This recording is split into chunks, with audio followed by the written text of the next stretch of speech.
Every time I look into your loving eyes, I see love that money just can't buy. One look from you, I drift away. I pray that you are here to stay. Anything you want, you got it. Anything you need, you got it. Anything at all, you got it, baby.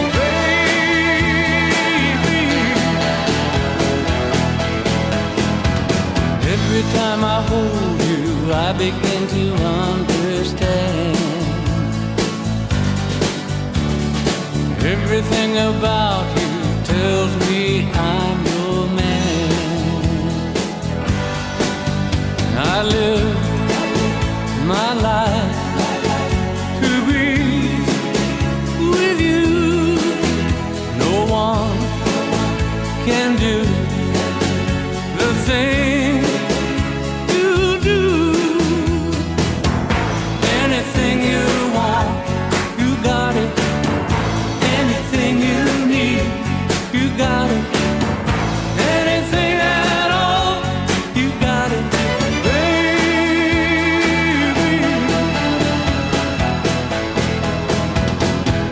Anything you want, you got it. Anything you need, you got it. Anything at all.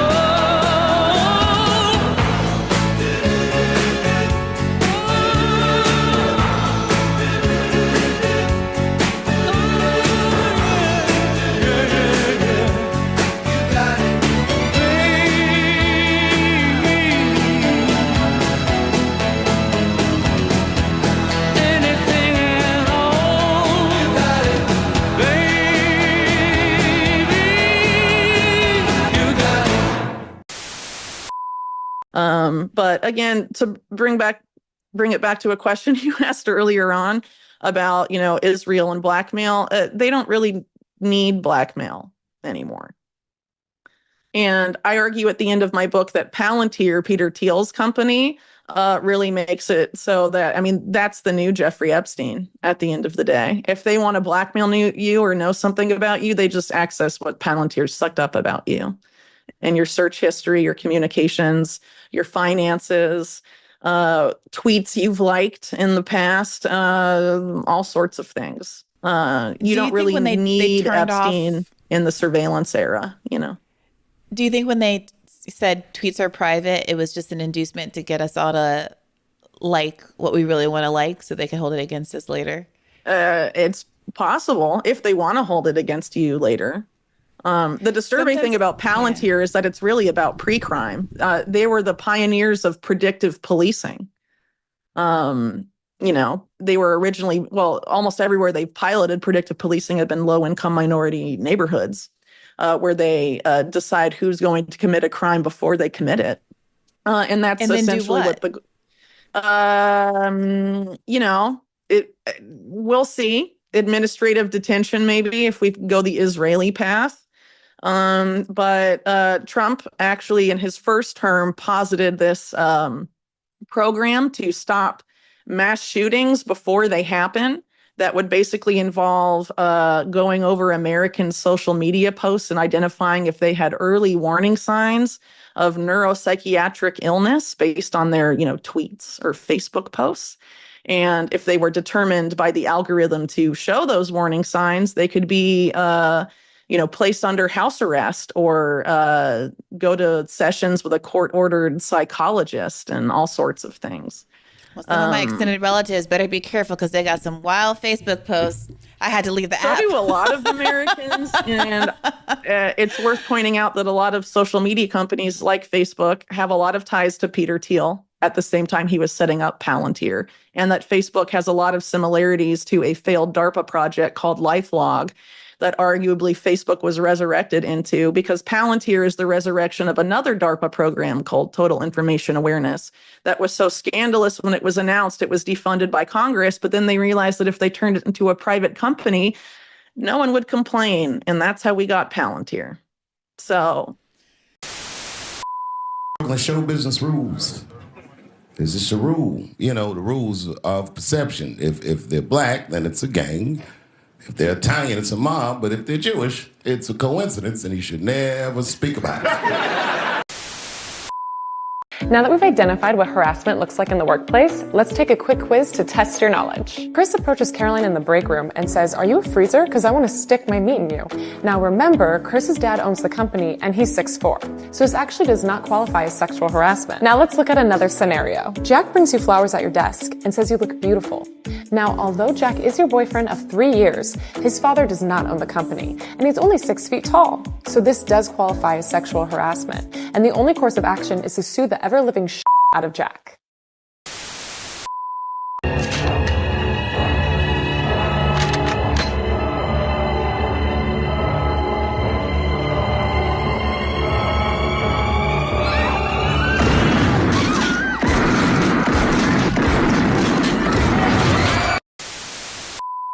You never know what you're going to run into out there. That's why Ford Escort has a 5-mile-per-hour bumper that absorbs a lot of punishment, which helps explain why Allstate gives Escort owners reduced rates on all major coverages, something they don't give to any competitor, foreign or domestic. Nice going, Escort. You really know how to take it on the chin.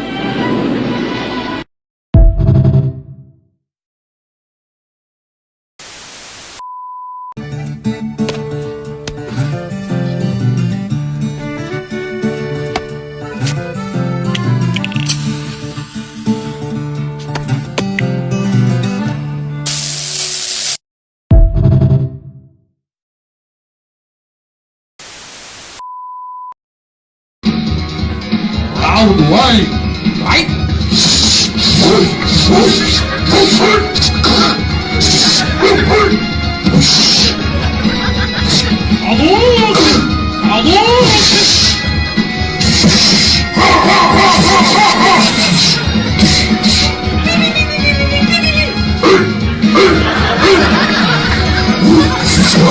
Das makes it big!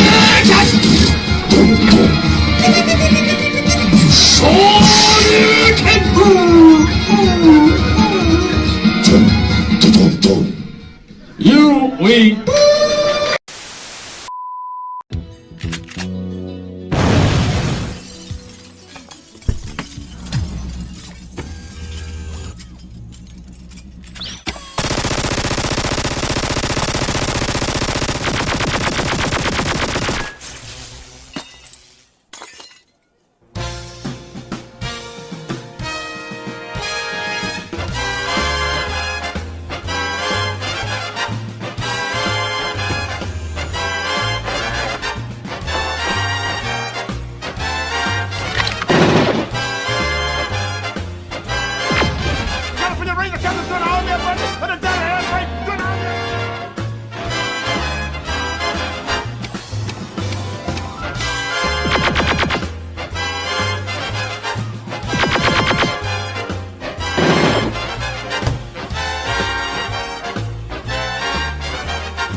We make contact here, not here. It's like piano keys back here. That's crazy. I just want to open it to test it, but the whole thing comes up out the floor. Water pressure should be between 40 and 80. It's at 100. This is loose. Loose is an understatement on this one. I checked them both, and the primary bathroom tub is producing no hot water. This is loose. Here's some hinges. This is loose. We got a brick at the corner of this window loose. We got a broken window seal already on the new construction. Whenever they're sealing the windows, I never understand why they install the caulking over loose pieces of mortar. See? Now it's open. Damaged flooring. This is damaged. In the primary bathroom, the left side sink is leaking. This is damaged. We have another loose brick. This needs to be cleaned above the front entryway. Same thing here at these windows. Downspout missing components. There used to be a baseball team called the California Angels, but that's dumb. They represented the whole state. There's 4 other baseball teams that play, like San Diego Padres, Oakland Athletics, San Francisco Giants, Los Angeles Dodgers, and then just the California Angels. It's like, you get the whole state? And so eventually baseball was like, no, you pick a fucking city. You know? So they're like, okay, we'll be the Anaheim Angels. And that made a lot of sense because they play in Anaheim. But then after a little while, the Angels were like, well, we want to sell more hats to gang members. We couldn't help but notice all the scratch the Dodgers were making off the Crips, and we would like to get in on that blood money, you know?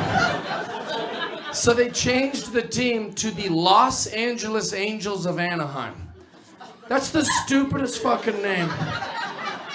A group of adults got together and like, let's call our franchise the Los Angeles Angels. Los Angeles is Spanish for the Angels. They renamed a whole fucking team the Angels. Como se dice redundant, I think. I don't know. What did they think? Oh, who's gonna notice? How many Mexicans could there be in Los Angeles? I don't know, all of them? You fucking... Mexicans just driving by the stadium like, pendejo.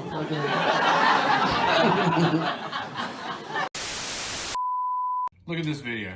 Look at this video. This is what's wrong with America right here. We got a pregnant woman having a change in AC filter by herself. No husband in sight. No, she probably doesn't even know who the dad of the baby is. This is the problem. These women in America are just having these babies. They're not staying with the dads. The dads aren't sticking around. They're picking these low-life, deadbeat dads. Nobody around to help them. Just having to do all this herself. And she's just gonna get bigger. She's gonna get bigger and bigger, more and more pregnant. With no...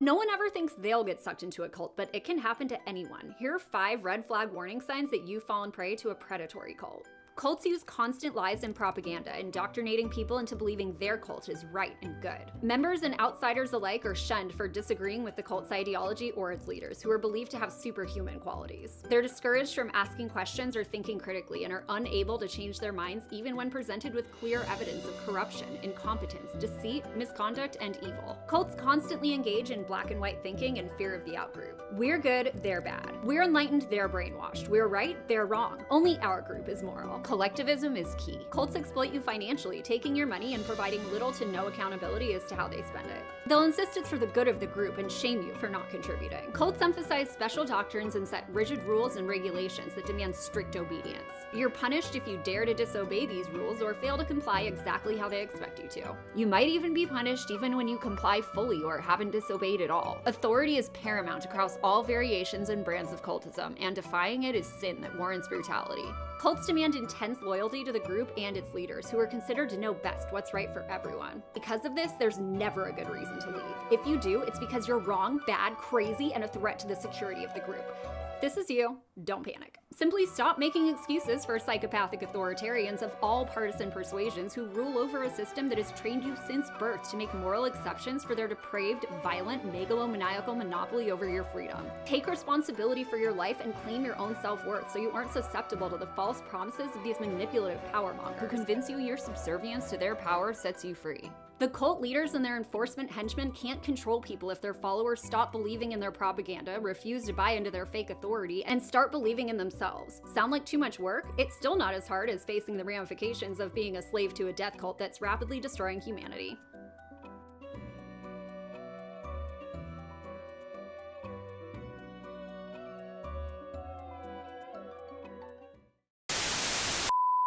Hey, who wants to learn about the letter H? I do! Now what can we do with the letter H? We can hula hoop! Or? Create a massive global hoax. What Ernie's referring to is the Apollo 11 moon landing that supposedly took place on July 20th, 1969. To quote Neil Armstrong, this is one small step for man. And one giant lie to mankind. Hello, everybody. Hello. Hi, Ticket Taker Sam. Sam's been riding the rails ever since mean old Microsoft stole his formula for Windows 95. Hey, Sam, I hear you've got a story for the kids. I sure do, Miss Janice, and it's a real whiz-banger. Once upon a time, there was a president named Kennedy. I promised to put a man on the moon before the end of the decade. Mr. President, didn't you also promise civil rights? That's another story, Trevor. Now excuse me while I go sleep with Judith Exner. Meanwhile, poor inept NASA couldn't get a rocket into space. Pew! So, they turned to Plan B. I'm LBJ. Boo! The end of the decade is here, and there's still no Americans on the moon. Those Ruskies are gonna beat us to it. I'll help you, Mr. President. Who the hell are you? I'm Stanley Kubrick, and I'll use some tricks I learned while filming the movie 2001, A Space Odyssey, to fake a moon landing.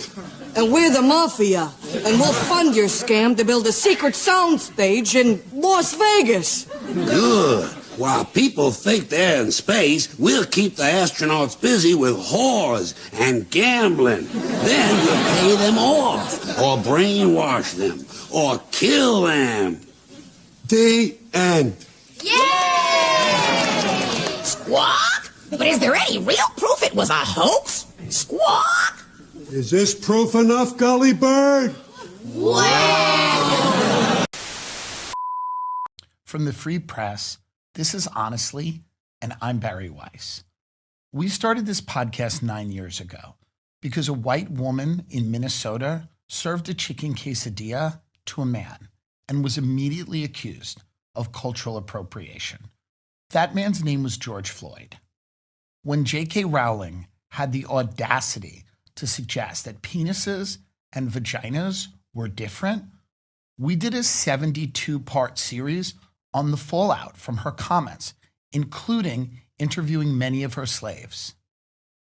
After I was asked to leave the New York Times because I was too much of a rogue and a truth teller, I started the Free Press because I really wanted to encourage and foster open discussion and debate between people in New York, Miami, Tel Aviv.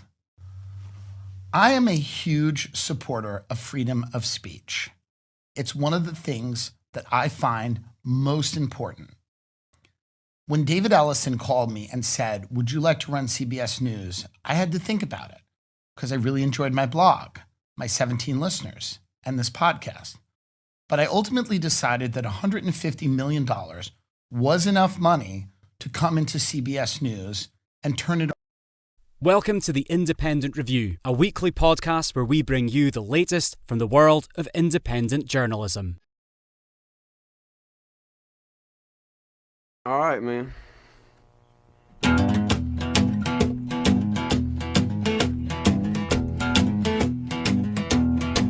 Well, no, no, no. More than anything in the world, I like to sit right down with Georgia B. Been some things the past few years going on been bothering me. Oh, ain't well, I'm mad as hell at 9/11 daytime TV. But I'm in with the feeling that there's one or two things CNN don't want us to see. Well, you find it absurd that the tone of my word is rich with animosity towards a few white-collar all the motherfuckers living up on Pennsylvania AV. You can kiss my ass as I raise my glass and toast it to the boys that fell. So some top dollar big wig owner of an old rig could drop a fucking drill in a well. They're gonna say that I'm a communist, unpatriotic, dope smoking, degenerate hippie. Fuck them redneck, nepotistic, white trash motherfuckers home watching CMT. Well, commercial propaganda got the whole damn country thinking we're on God's home team. Well, they might control the whole damn world, but they ain't gonna control me.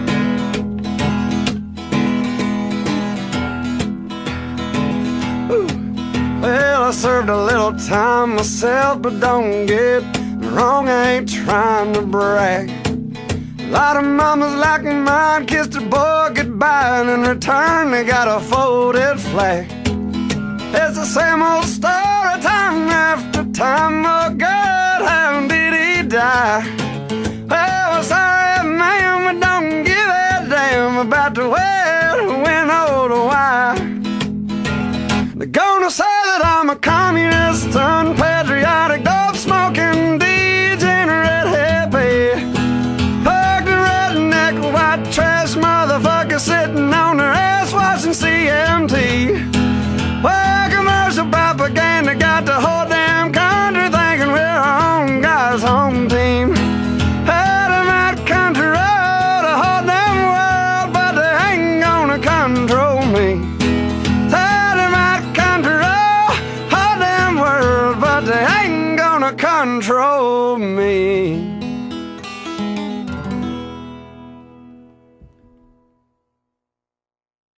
Welcome to the Independent Review, live on AM Wake Up on Odyssey, Rumble, Substack, and the Indie News Network on Twitter. Let's jump right into this first clip with Dave DeCamp of antiwarnews.com. Hey, this is Dave DeCamp from antiwar.com. This is Anti-War News for Thursday, February 5th, 2026.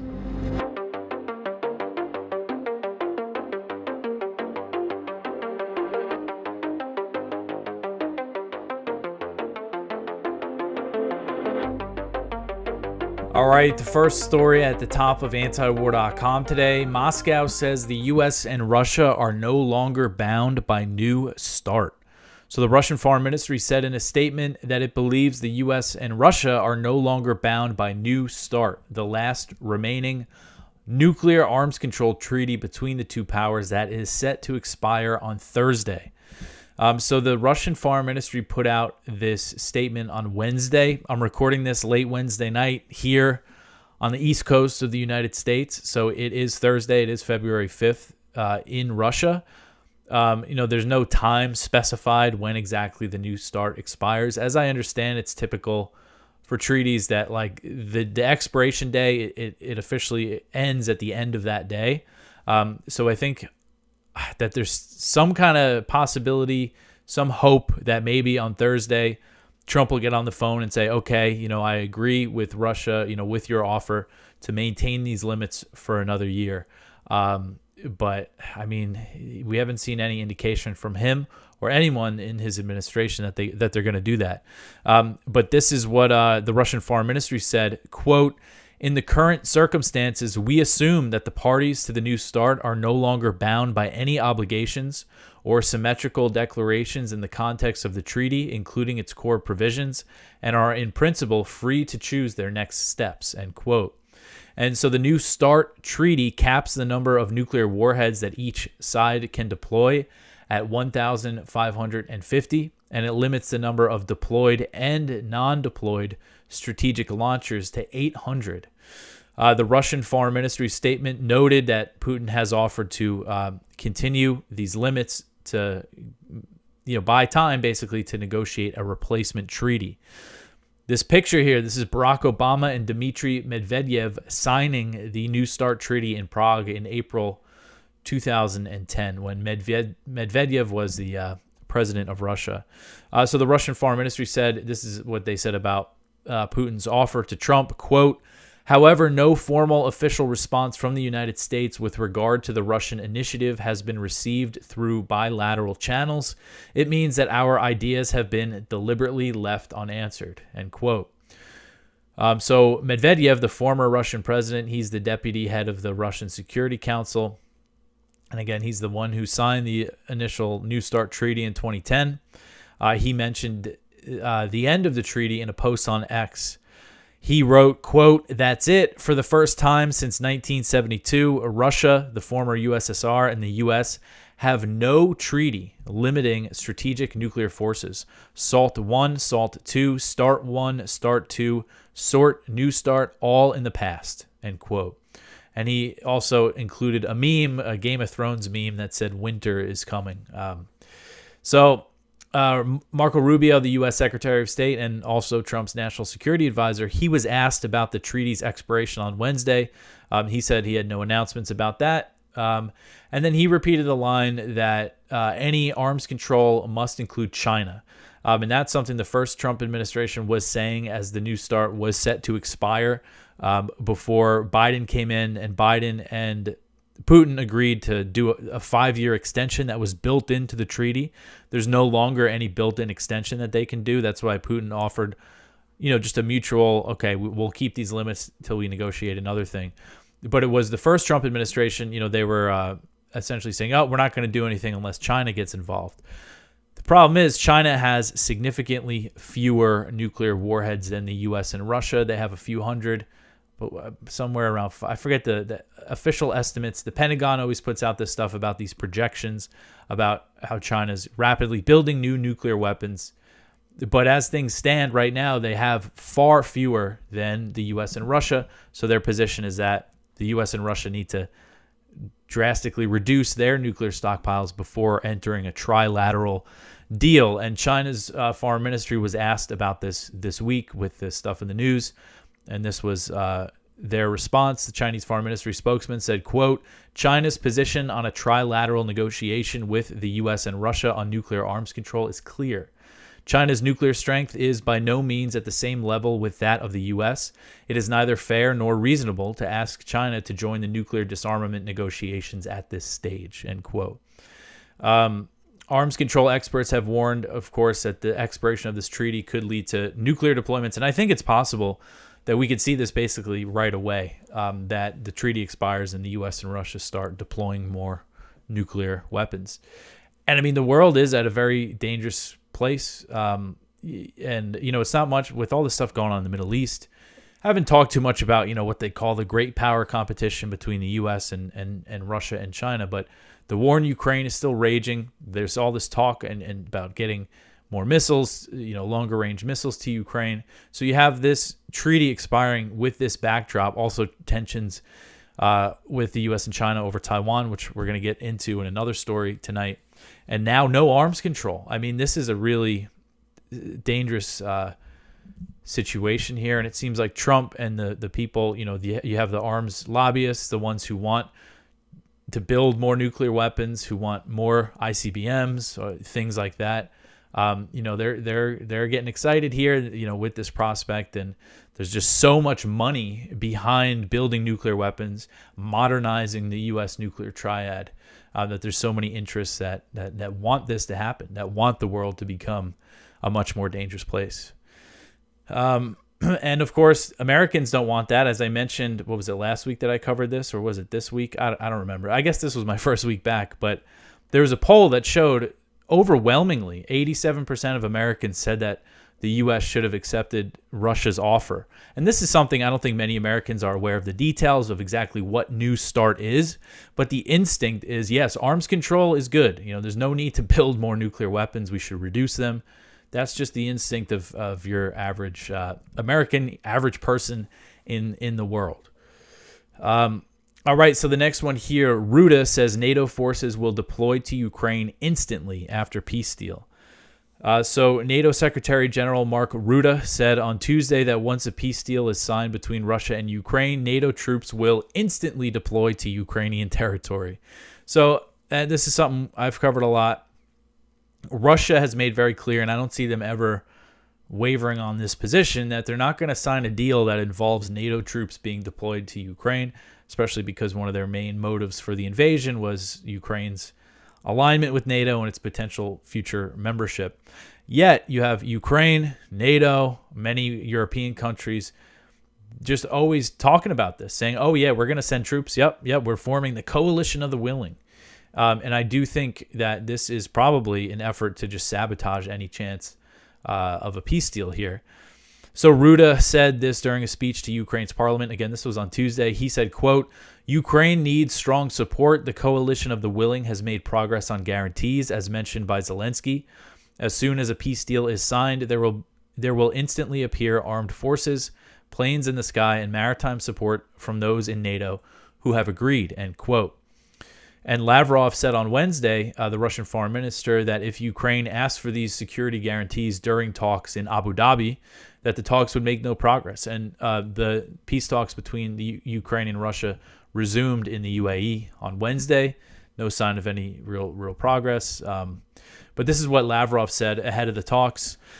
He said, quote, if this is what the Ukrainians came to Abu Dhabi with, then this is another confirmation that Zelensky does not want peace, end quote. And he's referring to, he says, if this is what they come with, he means this idea of a NATO troop deployment. Ahead of the talks in the UAE, Russia stepped up its drone and missile attacks on Ukraine, striking energy infrastructure, causing widespread power outages. And that happened after a brief pause on strikes on energy infrastructure that was requested by the U.S., but very heavy Russian strikes across Ukraine. And Ruda met with Zelensky on Wednesday, and the two discussed the Russian attacks and the NATO initiative under which U.S. allies are buying U.S. weapons to send to Ukraine. So the proxy war is in full swing and almost 4 years now. This was one thing I was hoping on the foreign policy front that Trump would, actually end, but unfortunately, that obviously has not happened. All right, so the next one here, Israel kills 23 Palestinians across Gaza, including 7 children. So horrific news out of Gaza. And just a warning, there's a very sad picture here. You can see it on the front page. You might have seen it already. But the Israeli military launched heavy attacks across the Gaza Strip on Wednesday that killed at least 23 Palestinians, including young children, as it continues its constant violations of the U.S.-backed ceasefire deal. Israeli airstrikes and tank shelling hit the Tufa and Zatoun neighborhoods of Gaza City, where at least 14 people were killed, and the Al-Mawasi tent camp near Khan Yunis, southern Gaza, was also targeted. Medical sources told Reuters that at least 7 children were killed, including a 5-month-old baby boy who was killed in Gaza City. You see this picture here. These are 2 young girls who were killed in Al-Mawasi in the tent camp, bombing tents. It's just absolutely barbaric and horrific, and it goes on despite Trump's so-called board of peace. And I mean, this has got, besides like Al Jazeera, Middle East Eye, those type of outlets, this is just barely a blip on the radar here when it comes to the media coverage.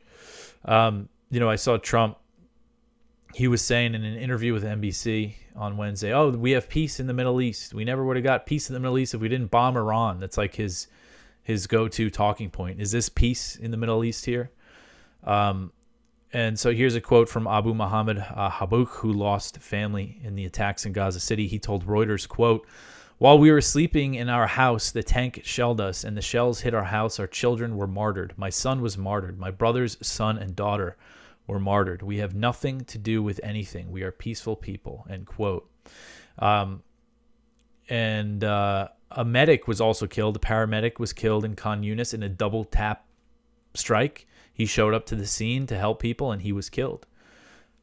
Reuters also cited relatives who said that the 11-year-old daughter of a Palestinian Islamic Jihad commander and her father were among the people killed by Israel's attacks.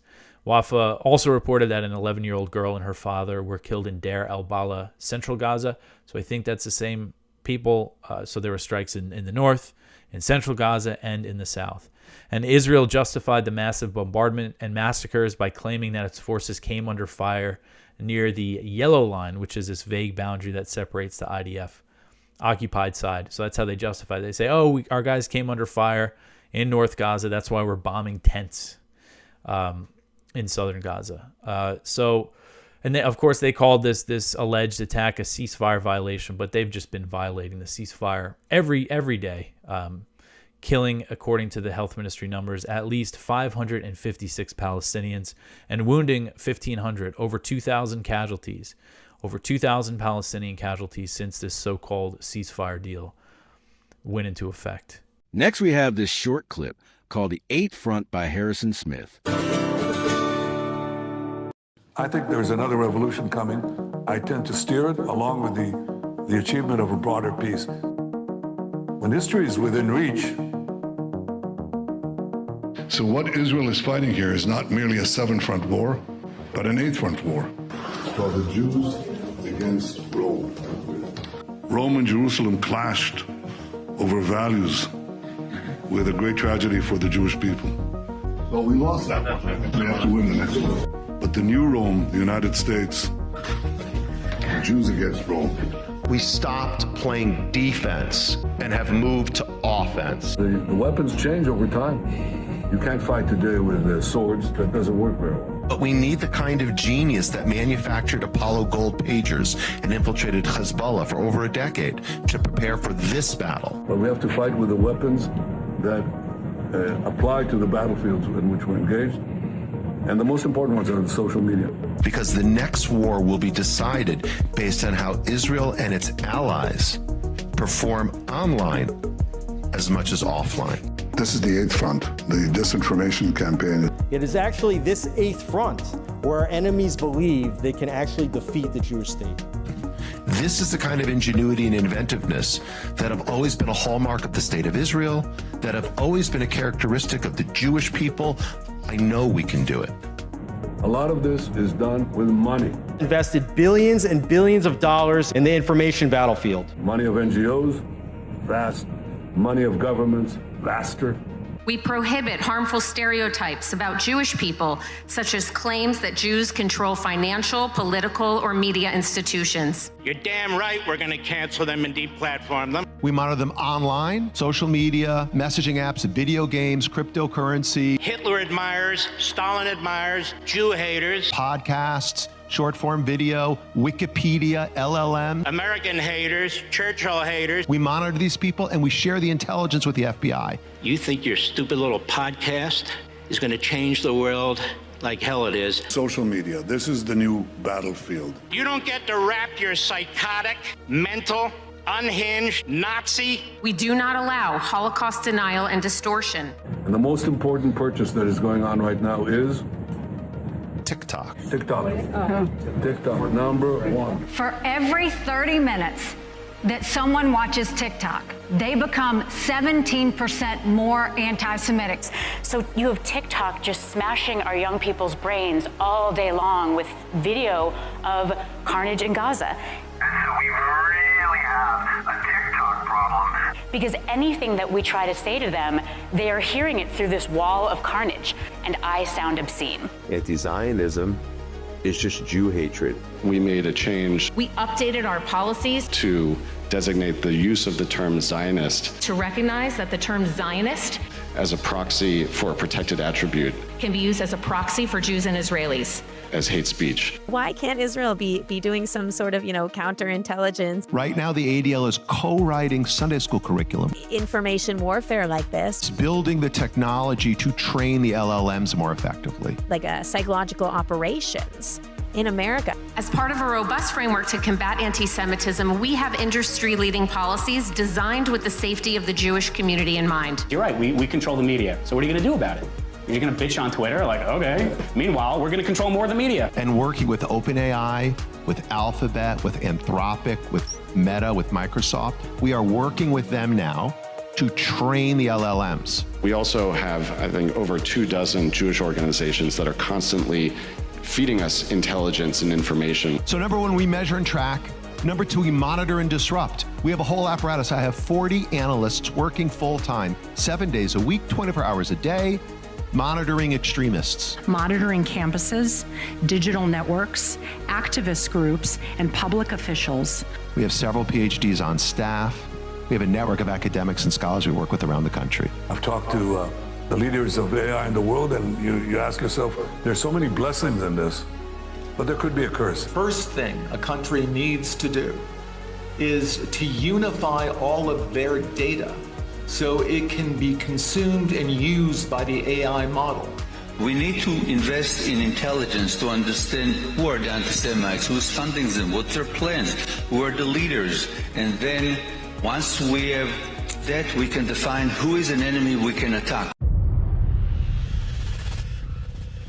You have to take all of your healthcare data, your diagnostic data, your genomic data. We have to take all of this data we have in our country and move it into a single, if you will, unified data platform. Once we have all this information, we need to empower and mobilize an ecosystem of many organizations that we can incentivize them to work together, to share, and to fight against our common enemies. Mobilizing millions of people, of allies that are quietly by our side.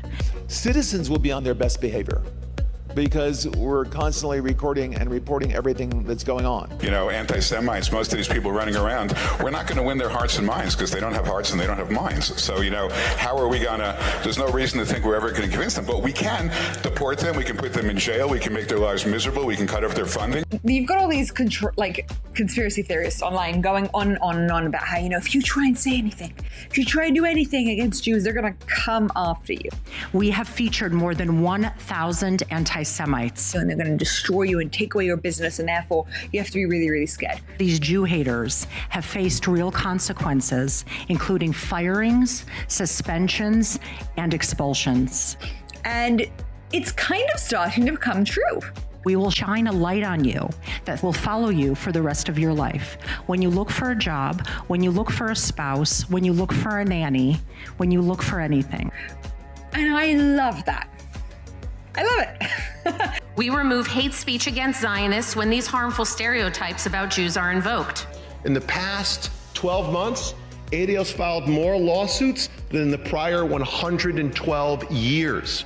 Over the weekend, I received concerning news that I was being sued for $5 million. Vicious, communist, racist, Jew-hating, Israel-bashing monster. Defendant frequently posts anti-Israel rhetoric accusing Israel of controlling the United States and its politicians. We at the ZOA will fight these dangerous and monstrous lies with all of our hearts and souls. No appeasement, no conciliation, only a war against this racist hatred of the Jewish people. When there is a war, it doesn't matter who your enemy is. You need to destroy their offspring to prevent them from creating more offspring. What you try to do is you want to corral your victim, but in fact, your countries are the victim. So you dehumanize a group of people in human society, and you prepare them for the kill, for the butchery. A government can do in 2 months more than any organization can do in its lifetime. The J7 is comprised of the 7 largest diaspora communities. We meet every other week via Zoom to share information, to share best practices. And we're running everything all the time from focus groups to attitudinal surveys to randomized controlled trials to identify what interventions work most effectively. Finally, we have meetings that are some off the record, some on the record with world leaders in which we share our community's concerns and call for action. The entire education system in this country, from K through 12 and colleges, must be reformed.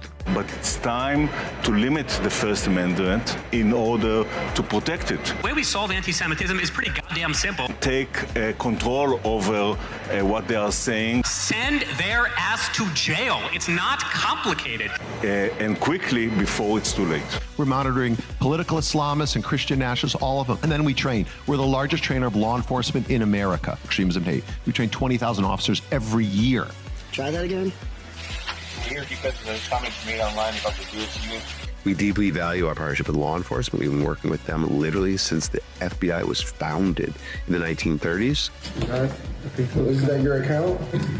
That guy who consistently calls for the death of all Palestinians. that can probably incite somebody to do something radical. That's all we're here to talk about, I would think, to refrain from posting things like that. We are going to have a whole division within the office of the Special Envoy to combat anti-Semitism that is going to work on technology. We must take all of our technological expertise and all of our available resources to develop methods to launch and win a significant counter-information campaign.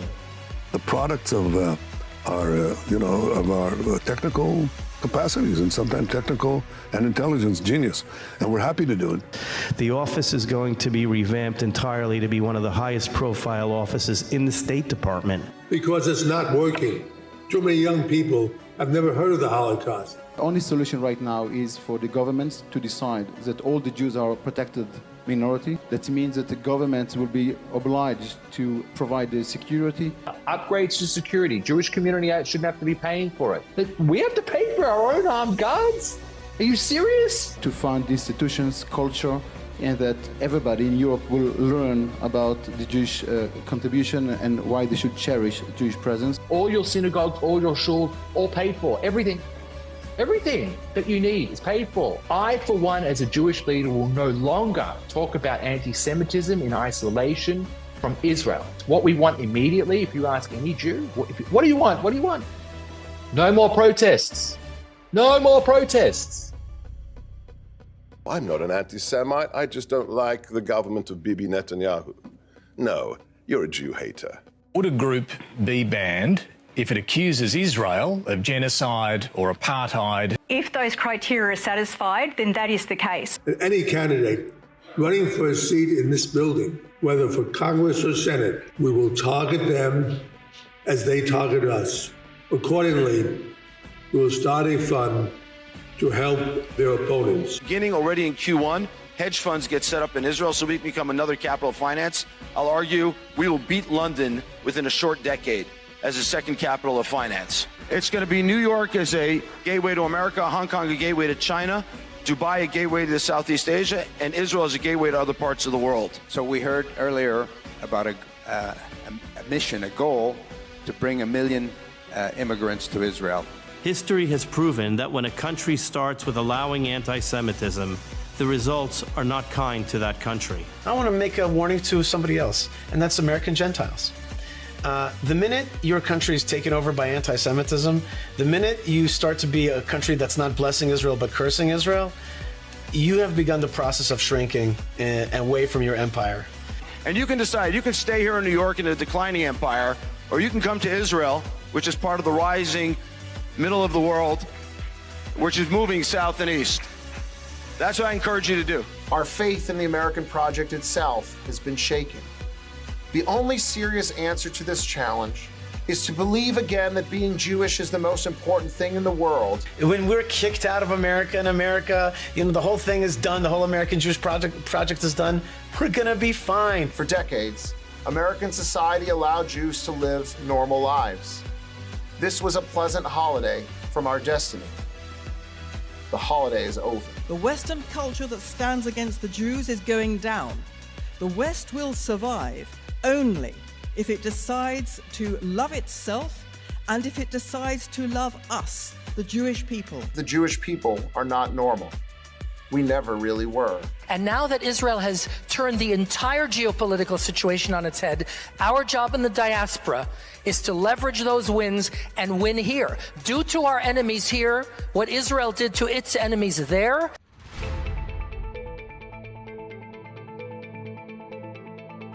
And to the world, I say this: history will not remember those who merely denounced hatred in polite language. History will remember those who acted. This is a small bunch of wannabe Nazis. That's what they are. Anti-Semitism is pure evil. If we have to hunt you down the way they hunted down Nazis for decades, we will find your identities, we will find you, we will achieve justice. I think we're at the cusp of a new age, because I think that we will achieve the expansion of peace. I think that we are in a new age because I think that the possibilities of technology, with their risks, especially in AI, but with their positive benefits are enormous in every field. I mean, from agriculture to health to transportation to, and I think that we are together. We can lead this and become not a secondary power, but a primary power. Now we take a look at this clip from Ricky Varandas and his interview with James Corbett. How you been? Chilly. It's a little bit cool out here. But I know. you look pretty chilly too. Yeah, it's. I just came from a basketball practice. I coach my daughter and my son's teams. Oh, nice. So how they doing? Yeah, I love coaching because it kind of works a little bit of your. Well, you can use some of your communication skills, and you get to know the kids. You feel like you're involved, and so it's one of my favorite quotes. A good coach can change a game. A great coach can change a life. And I feel like I get to be a part of their life journey. Not just their sports journey, but I get to be a mentor to some sense, hopefully give them some useful advice. And that's definitely something I think kids don't have enough of, is like adults who will take the time to listen and talk to them and get through to them. Role model. Yeah. That's the real teaching. Yeah. I wouldn't call myself a role model, but that's a lot of pressure. Don't think of it that way, but you are modeling how to be a mentor, which is important for young children to see. Yeah, and that reminds me of another quote, which I use all the time, and I give credit to you, is I think you're the one who told me was kids don't do what you say, they do what you do. I think, is that your quote? Yeah. Well, something along those lines. Yeah. So you're absolutely right. I mean, like it or not, people are watching, the way you're behaving and the way you're acting, and they're gonna, that's why I always say, like, fat kids, fat parents, typically fit kids, fit parents. A lot of times it's just kids adopting the way of life of their kids. Like, my kids. Yeah. I mean, there's a lot of things that go into that, genetics as well as the food diet that they're obviously all consuming. But yeah, they definitely see the habits and it becomes the norm.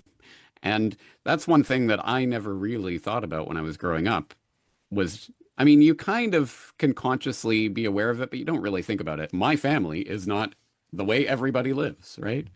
And I had two loving, supportive parents who took care of us and gave us everything that we could possibly need to grow and to thrive, and were there for us and supported us.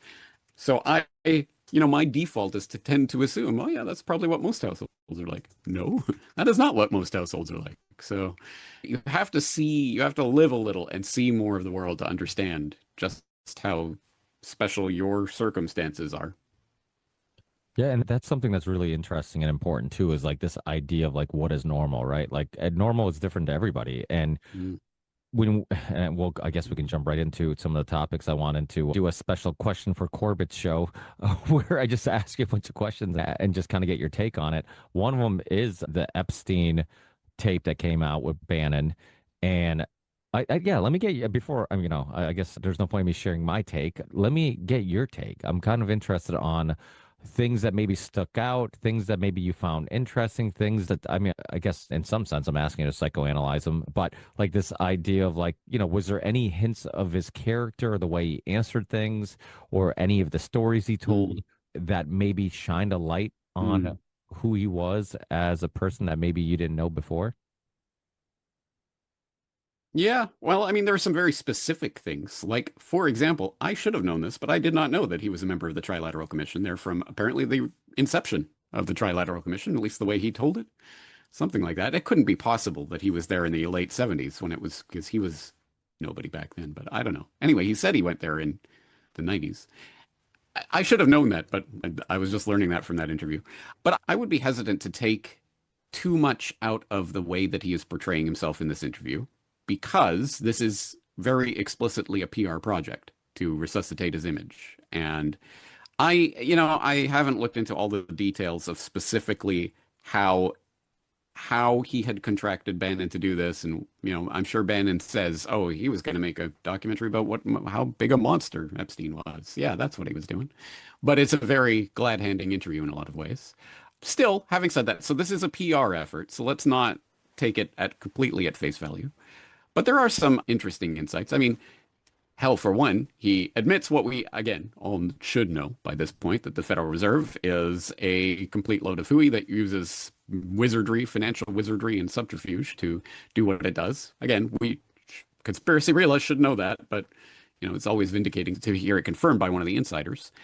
But having said that, I actually haven't finished the last 15 minutes of this interview, so I still have to do that. But I am going to be writing about this specifically in my newsletter this week and things that I've learned from this new Epstein files dump. And I'm still looking and finding new things and things that I didn't know about. So if there's anyone in your audience who knows any sort of tips or things that are worth investigating from this big 3 million document Epstein dump, let me know. People tend to assume I know everything. I've seen everything. I know you've already seen this, James, but well, no, I can't read 3 million documents myself. So if you have anything that sticks out to you, let me know. It's interesting. Well, one, it's a compliment that everybody assumes you know everything. That's probably a compliment. but yeah, there are. So if you didn't get to the end of it, that's the part that's kind of fascinating to me, because initially that's kind of what I assumed too. I'm like, okay, if this is a part of a documentary, how much of like the nitty gritty are they really going to get into? Or is this just going to be a barely scratch the surface type thing just to kind of make him look intelligent and polite and whatnot? But at the end of the interview, which was funny because I didn't finish it either. And then I saw a clip circulating that I didn't see yet, but I'm like an hour and 15 minutes. I'm like, where is this? So I'm like, I got to go back and finish watching it. And at the end of it, they talk about the devil and if he thought he was the devil. He specifically asks him if he thinks he's a devil. And he's like, oh, what do you mean? He's like, well, you got the traits of a devil. Then he talked about the things that he's been accused of. He's like, you've been locked up for this and that. And, almost ask him if he felt any remorse or whatever. The crazy thing is he so casually talked about being in jail and the things that he was in jail for. And he had zero remorse of it. So, and then the other thing that was really interesting, and I think I told you via email, like how polite he seemed, but it almost seemed like one of those true crime documentaries where they're interviewing the psychopath killer and they're really polite. Yeah. Psychopaths. Yeah, that's the way I'm looking at this. Again, I'm not going to say that I've seen into his soul or I know him from this staged sit-down documentary. I mean, clearly he's trying to present a certain version of himself that he apparently could present when he needed to. But again, listen to anyone who met him or talked to him. Again, this is all coming post the revelation of who he was. But a lot of people have said that just from the very beginning, he was lewd, crude, and ultimately immediately creepy and disgusting. There's been enough vindication of that from enough different sources that I think that's probably generally true, that he did not have any interest in formality or politeness or anything of that sort. So I think what we are seeing here is a very studied attempt to try to put forward a certain version of himself for the documentary camera. But I do believe if you talk long enough, some of who you are might accidentally come out. And how casually he talked about the things he was in jail for, and it just, you could tell there's a detachment to his crimes. Like there's no guilt. But one thing that was fascinating was that a lot of experts talk about how they thought he was a fraud, right? You heard was it Brett Weinstein talk about this and whatnot, and how he didn't seem that intelligent. But one thing that did seem interesting to me was his explanation on systems, right? Because I have similar philosophy that a lot of times experts are flawed in understanding a whole system because you focus on one thing. You don't understand how the whole system works. And I'm curious if that's one of the ways he's impressed some of the Wall Street guys or some of the scientists or whatever. It's like he had this, and really using the metaphor of the human body. It's true. Like if I go to a hand expert, he doesn't know anything about how my lungs work. If I go to a lung expert, he doesn't know anything about how if I tear an ACL, how, what that's about, or how do you fix that or recover, so it's like, there's very little understanding of how the whole systems work. And it seems like he seemed very intrigued with that. And I don't know if that's one of his worldviews that he used to try to, or one of his worldviews on why he tried to get involved with so many different things, because he wanted to control or manipulate the whole system. So he was involved with fashion, with Wall Street, with science, with all these things. I mean, what was your takeaway? Yes, I think what you're pointing to is a fact that, again, like when we talk about, for example, a psychopath, we are talking about a person who has different traits and inclinations and interests and other such things. And you can have very smart, high-level functioning psychopaths who are extremely shrewd and calculating and able to make money and function in various ways. You can have bumbling psychopaths who are just whatever, garden run-of-the-mill failed serial killers who end up in jail very quickly, and everything in between. The defining trait of psychopathy doesn't define the characteristics of how that psychopathy manifests itself in a person's character. And so it's very possible, yes, Epstein was a very shrewd person in a number of ways, obviously, to be able to manipulate various people and know what makes them tick. And perhaps it is that general curiosity of what makes these things tick that motivated Epstein. But the real question is, well, what was he figuring this out for? What was the purpose of it? And so in my case, I think what's interesting about Epstein's obvious, for example, interest in science is I think he was motivated by a eugenical philosophy. I mean, this is the reason he was creating the breeding program. It is Santa Fe, bunker that he was creating there.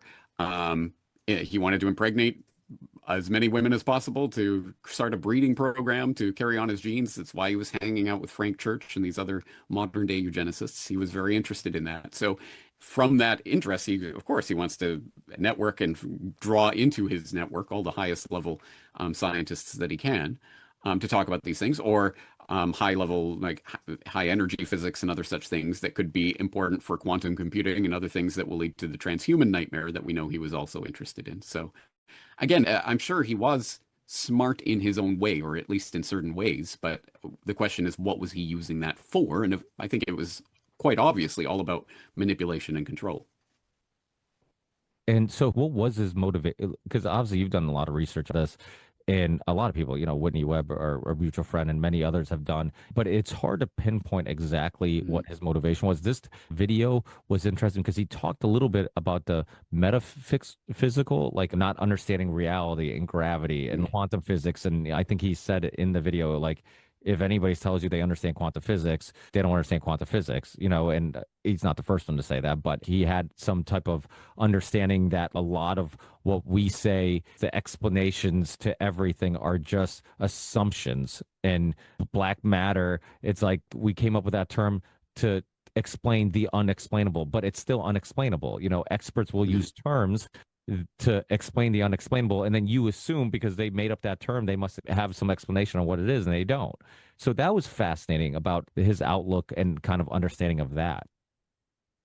Yeah, and I think that probably again goes to show that this is a man who dealt in BS and could probably detect BS when it was being thrown at him. So he was, even when he was around these high-level physicists and others, he probably had some ability to sort out the ones who were completely just BSing their way through things, and the people who were at least going to be honest about what they don't know and what they do and don't understand. And that was again an interesting part of that interview that I saw, was when Bannon was constantly going back to, but you understand this financial system better than anyone, and you understand what's going on. You understood this. So how do you explain the 2008 financial crisis? And Epstein was trying to make the point, well, it's easy to try to put some sort of narrative on it after the fact, but in the chaos of the moment, it's a chaotic system, so you can't precisely determine everything.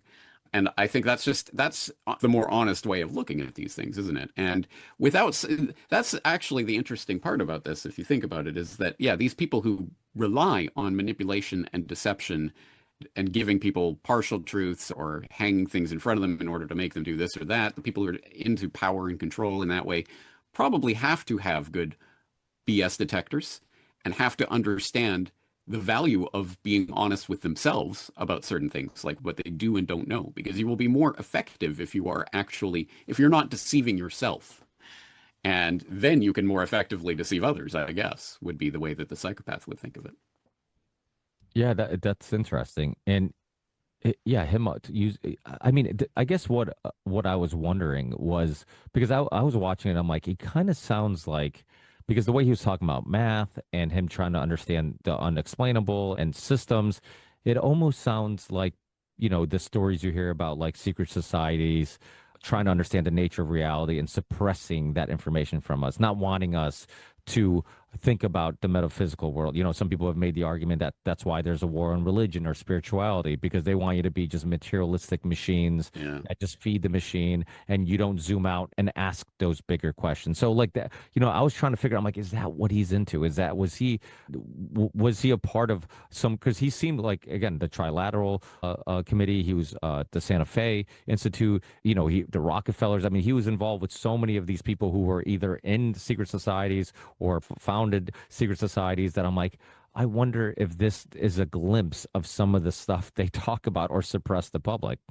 Yeah. Yeah.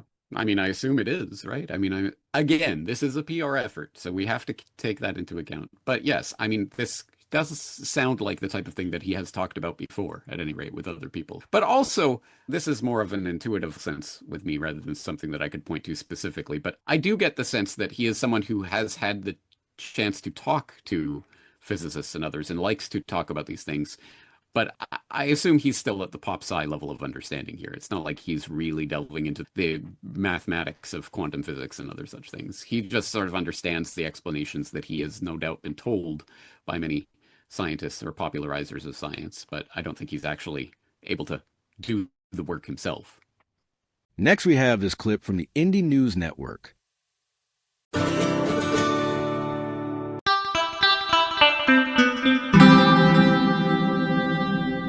Who are these people?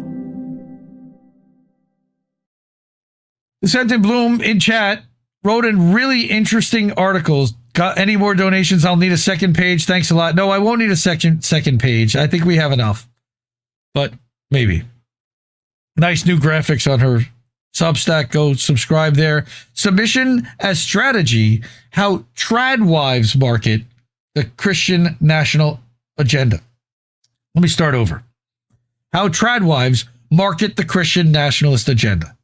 All right. It's all a marketing scheme. It's not just about baking bread.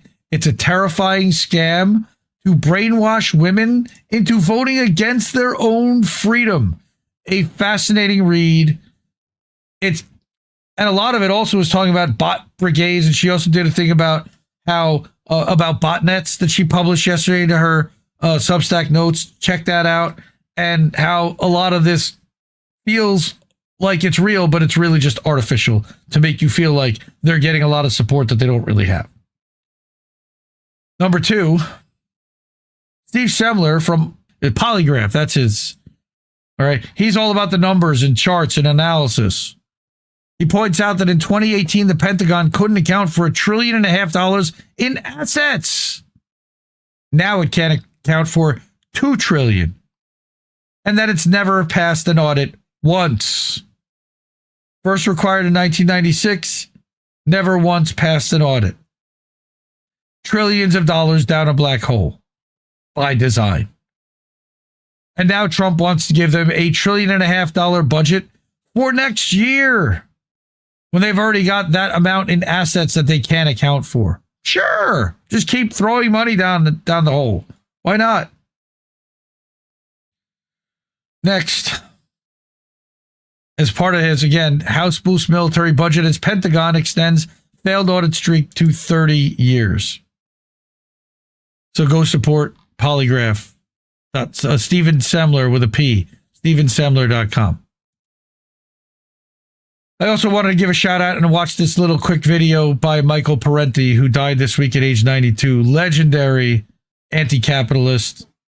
This is a speech that he gave, and a lot of people call this the Yellow Parenti speech. I'm gonna blow this one up, and let me hit it here. Capitalism also can never stay home. It goes abroad.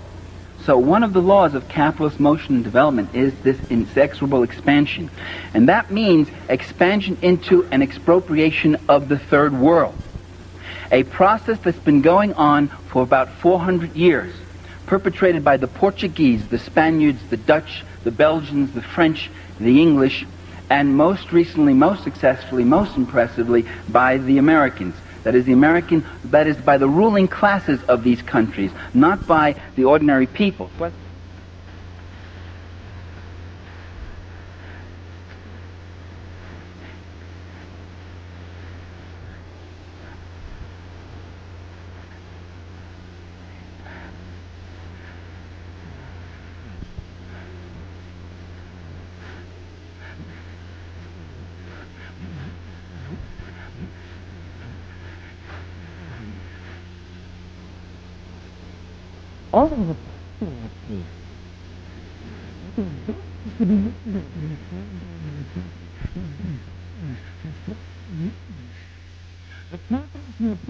North American farmers have carved out and taken the timber, the flax, the hemp, the cocoa, the rum, the tea, the copper, the iron, the wood, the slave, the cheap labor. They have taken out of these countries. These countries are not developed. They're overexploited.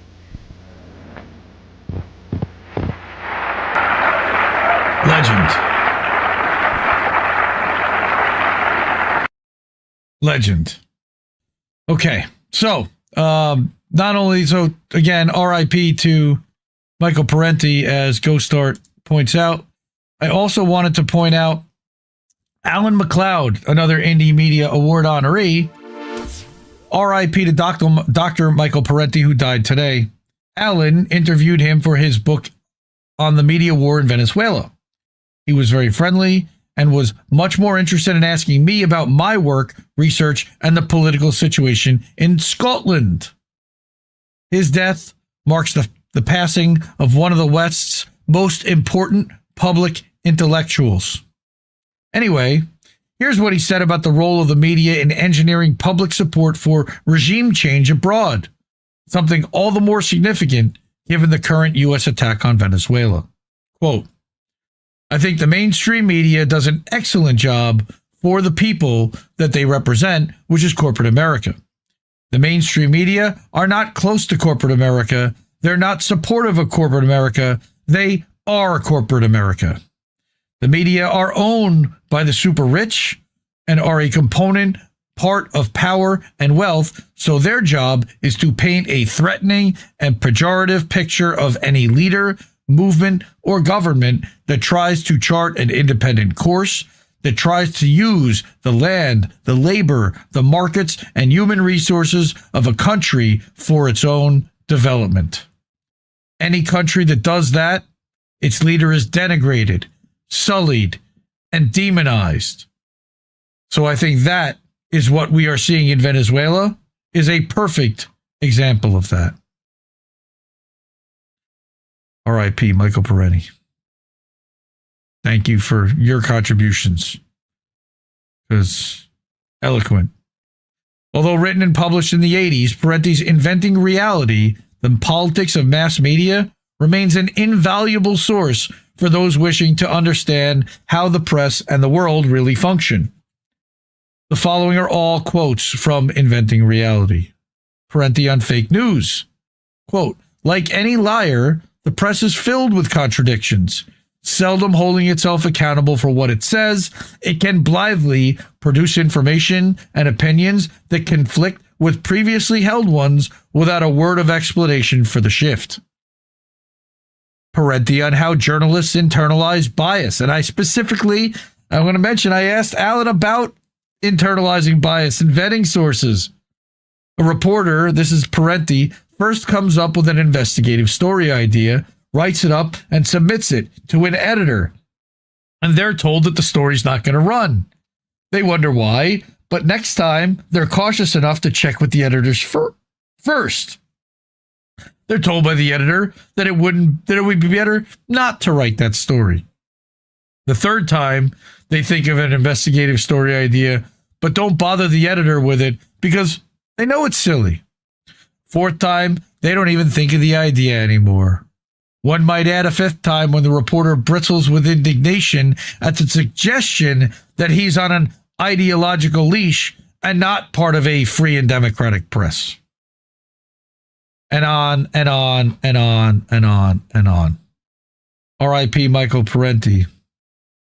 I quoted Alan McLeod because I had the privilege of sitting down with Alan McLeod for a one-on-one last week. Man, I love that guy. I've read so many of his articles on this show. I encourage everyone to go to innnewsletter.com and listen to, if you have not, or watch that hour and a half, hour 20 minutes that I spent with him. I asked him specifically about Venezuela and about Julian Assange and about how do you vet sources. And he talked about how to triangulate information and listen to multiple sources to determine somebody's bias over time. It was a brilliant answer. We talked about Mint Press News and the Indiegogo censorship that was happening. So again, this was 80 minutes with Alan and I. Really appreciated the time that he spent. I've been putting out clips of this. I'm going to continue to. And again, go to innnewsletter.com and you can listen to the full 80-minute conversation ad-free over there. Okay. And support independent media because, like Mid-Press News, INN is also user-funded.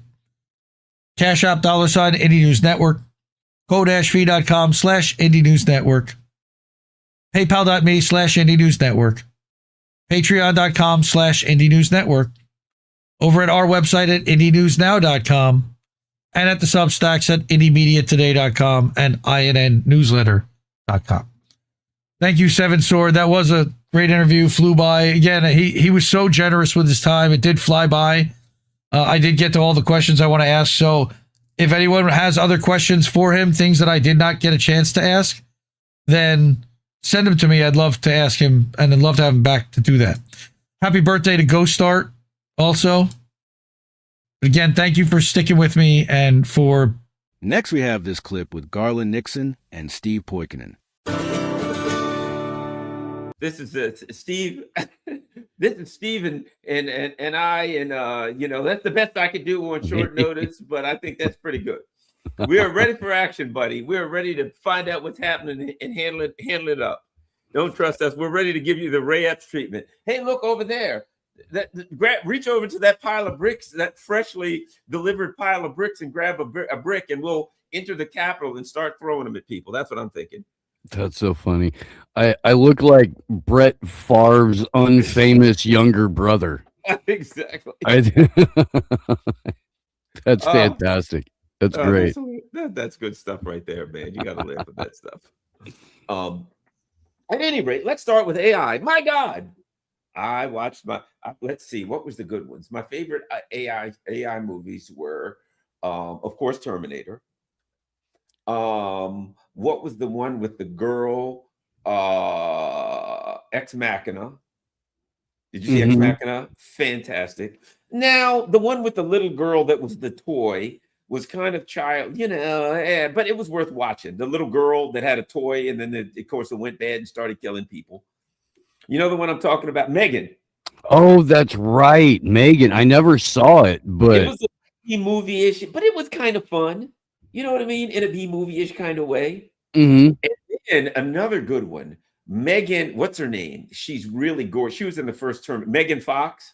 Okay, the weirdo who like wears vials of blood around her neck. Yeah, she there was one where, now this was a little unbelievable. This guy's wife was sick, and they decided to get someone to help around the house, to get a robot with synth, whatever they call it, to help around the house and, help with the kids and stuff. And they're looking around, and there's Megan Fox, who on a scale of 1 to 10 is about a 27,000, right? And the man looks at the wife, and they're like, yeah, let's pick her. And I'm like, oh yeah, like anybody's wife and girlfriend is going to look at Megan Fox and say, a perfect day, let's have her hang around the house. I don't have to tell you how that went. It went to the point where she was able to do things that normal women can do, if you also include killing neighbors and murdering people and things like that. But at any rate, let's not sell normal women short, Garland. Oh, you're right. We're inclusive. We are anti-misogyny here. I'm sure women are more than capable of taking out their neighbors and an entire community if they set their mind to it. You're right about that. We got to give them a benefit of the doubt. But at any rate, the unbelievable part was that some woman would say, hey, we need a synthetic. That's Megan Fox. Let's go with her. No, the wife or girlfriend would have killed him if he even suggested. If he said, hey, how about this? Let's go get the little frumpy one over there. The one that, looks like the Raggedy Ann doll. Let's use that one. At any rate, enough of this tomfoolery. In the real world, if you can call it the real world, AI is going mad. What do we need to know, Steve Poikonen? Well, there's a couple of different things that are happening on that front. And, first and foremost are the steps that have been taken over the last several years, both during the Biden administration and now in the Trump administration, to sort of force the country into a chatbot nation and one nation under the algorithm, and governed by a somehow benevolent and all-knowing artificial intelligence. And we've seen a number of different steps taken in terms of streamlining government with the use of implementing AI. Now Elon Musk has merged two of his companies together, SpaceX and XAI, into the same company. XAI was awarded massive Department of War contracts. Let's go get weird Crusade era tattoos and dance around hammered about it, the way that Pete Hegseth would want us to. But so these things are happening. What's interesting about Musk rolling SpaceX and XAI together is that this is all about launching as many satellites into the air as possible so that you can send information and data back and forth as fast as humanly possible and polluting the entire night sky as much as possible.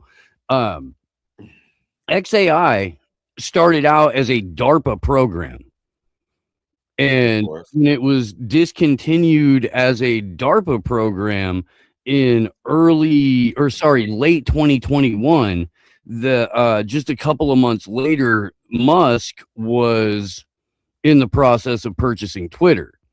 One of the first things that Musk did with Twitter was incorporate XAI into it. So what started as a DARPA program that was launched in the same vein as Total Information Awareness, which became Facebook back in the early 2000s.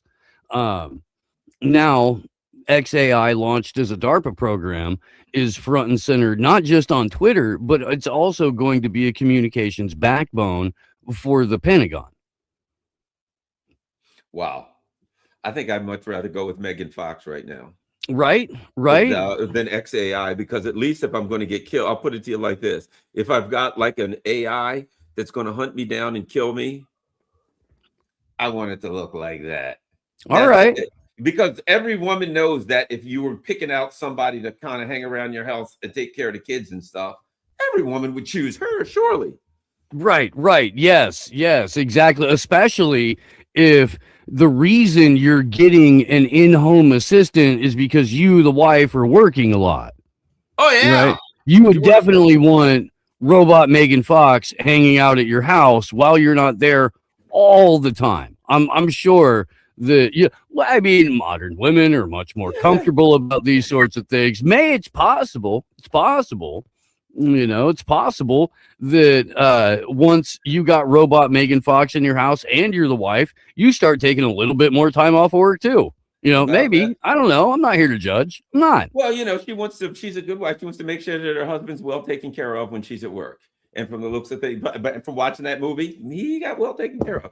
Anyway, until, of course, things went bad. It always does with the AI stuff. Well, it's clearly, and let's not forget, Musk told us who he was. When he told us who he was in 2019, when the U.S. government overthrew the government of Bolivia, and people were complaining about it online. And he said, we, that was the key. We'll overthrow who we want. And I thought to myself, I didn't know you were involved, but apparently you were. And apparently whoever did the overthrowing, you were somehow involved. And here's the idea. We'll overthrow who we want. So what is he saying? Mere citizens are saying, we don't think that's right. We're the ruling elite, you piece of shit. We will do what we want. How dare you? We are not amused. We suffer your existence in the first place. We and here it's bad enough that we must suffer the effrontery of your existence, and you think you have the right to tell Au contraire, mon frère. So he long since told us that he was part of the machine. Not a month ago, his satellites are flying over Iran and they're using them. They're like, yeah, we got to use his satellites to overthrow the government of Iran. So, I mean, he's part of the machine. What more do you need to know? And if you are on, it's fine. You can be on anything you want, X, Mex, Hex, it doesn't matter. Just understand, you are literally on a Department of Defense application. 100%. You are absolutely correct. And like, that's not even the weird part of it. You know, that's just the sort of what's being rolled into what it is. Kind of interesting, and maybe we'll do this down the road a little bit, to examine the phenomenon of people basically buying their own companies and then writing off whatever losses or debt that they had incurred on company A while it's being rolled into company C as a merger between A and B. Tesla is apparently going to stop production of vehicles going forward. They're going to crank out robots. Elon Musk wants that scene from iRobot where there's like thousands of them in the room and they all sort of wake up at the same time. Elon wants that. And so Tesla is going to transition from making vehicles to making robots, humanoid robots. That'll be great. I think it's hilarious that Elon was so unlikable that he couldn't wrangle an invite to Kid Diddler Island. I think that as far as what we found out, that may be like the only new revelation that came from him. We'll get to that in a little bit, but I did want to talk a little bit about Moltbook. Before we go to Moltbook, one last thing. Way back in the 60s, Star Trek had a guy named Harry Mudd. And Harry Mudd on Star Trek had beautiful female robots way back then. Look at that. Harcourt Fenton Mudd was his name. So this is not a new idea. And that's where the idea for the fembots in the Austin Powers movie came from. Oh, really? Yeah. It was that exact episode of Star Trek. Wow. All right, let's get going. What's happening with, what is it called? Moltbook? Yeah, so there's social media for humans where you can trade real life interactions for yelling at strangers, or, you know, even stranger yelling at members of the Israeli occupation force, and or just bots in general. You can do that with your time instead of interacting with humans in real life. So why wouldn't there be something like a social network for the AI agents that humans create? So Moltbook gives you the option of logging your agent in, or logging in as a human. And from that point forward, the AI agents interact with each other. Wow. And they kind of do some crazy stuff to hobble in your chat there in YouTube. You'll be able to get tinfoil hats from me and Garland very, very soon. Yes, we're working on that right now.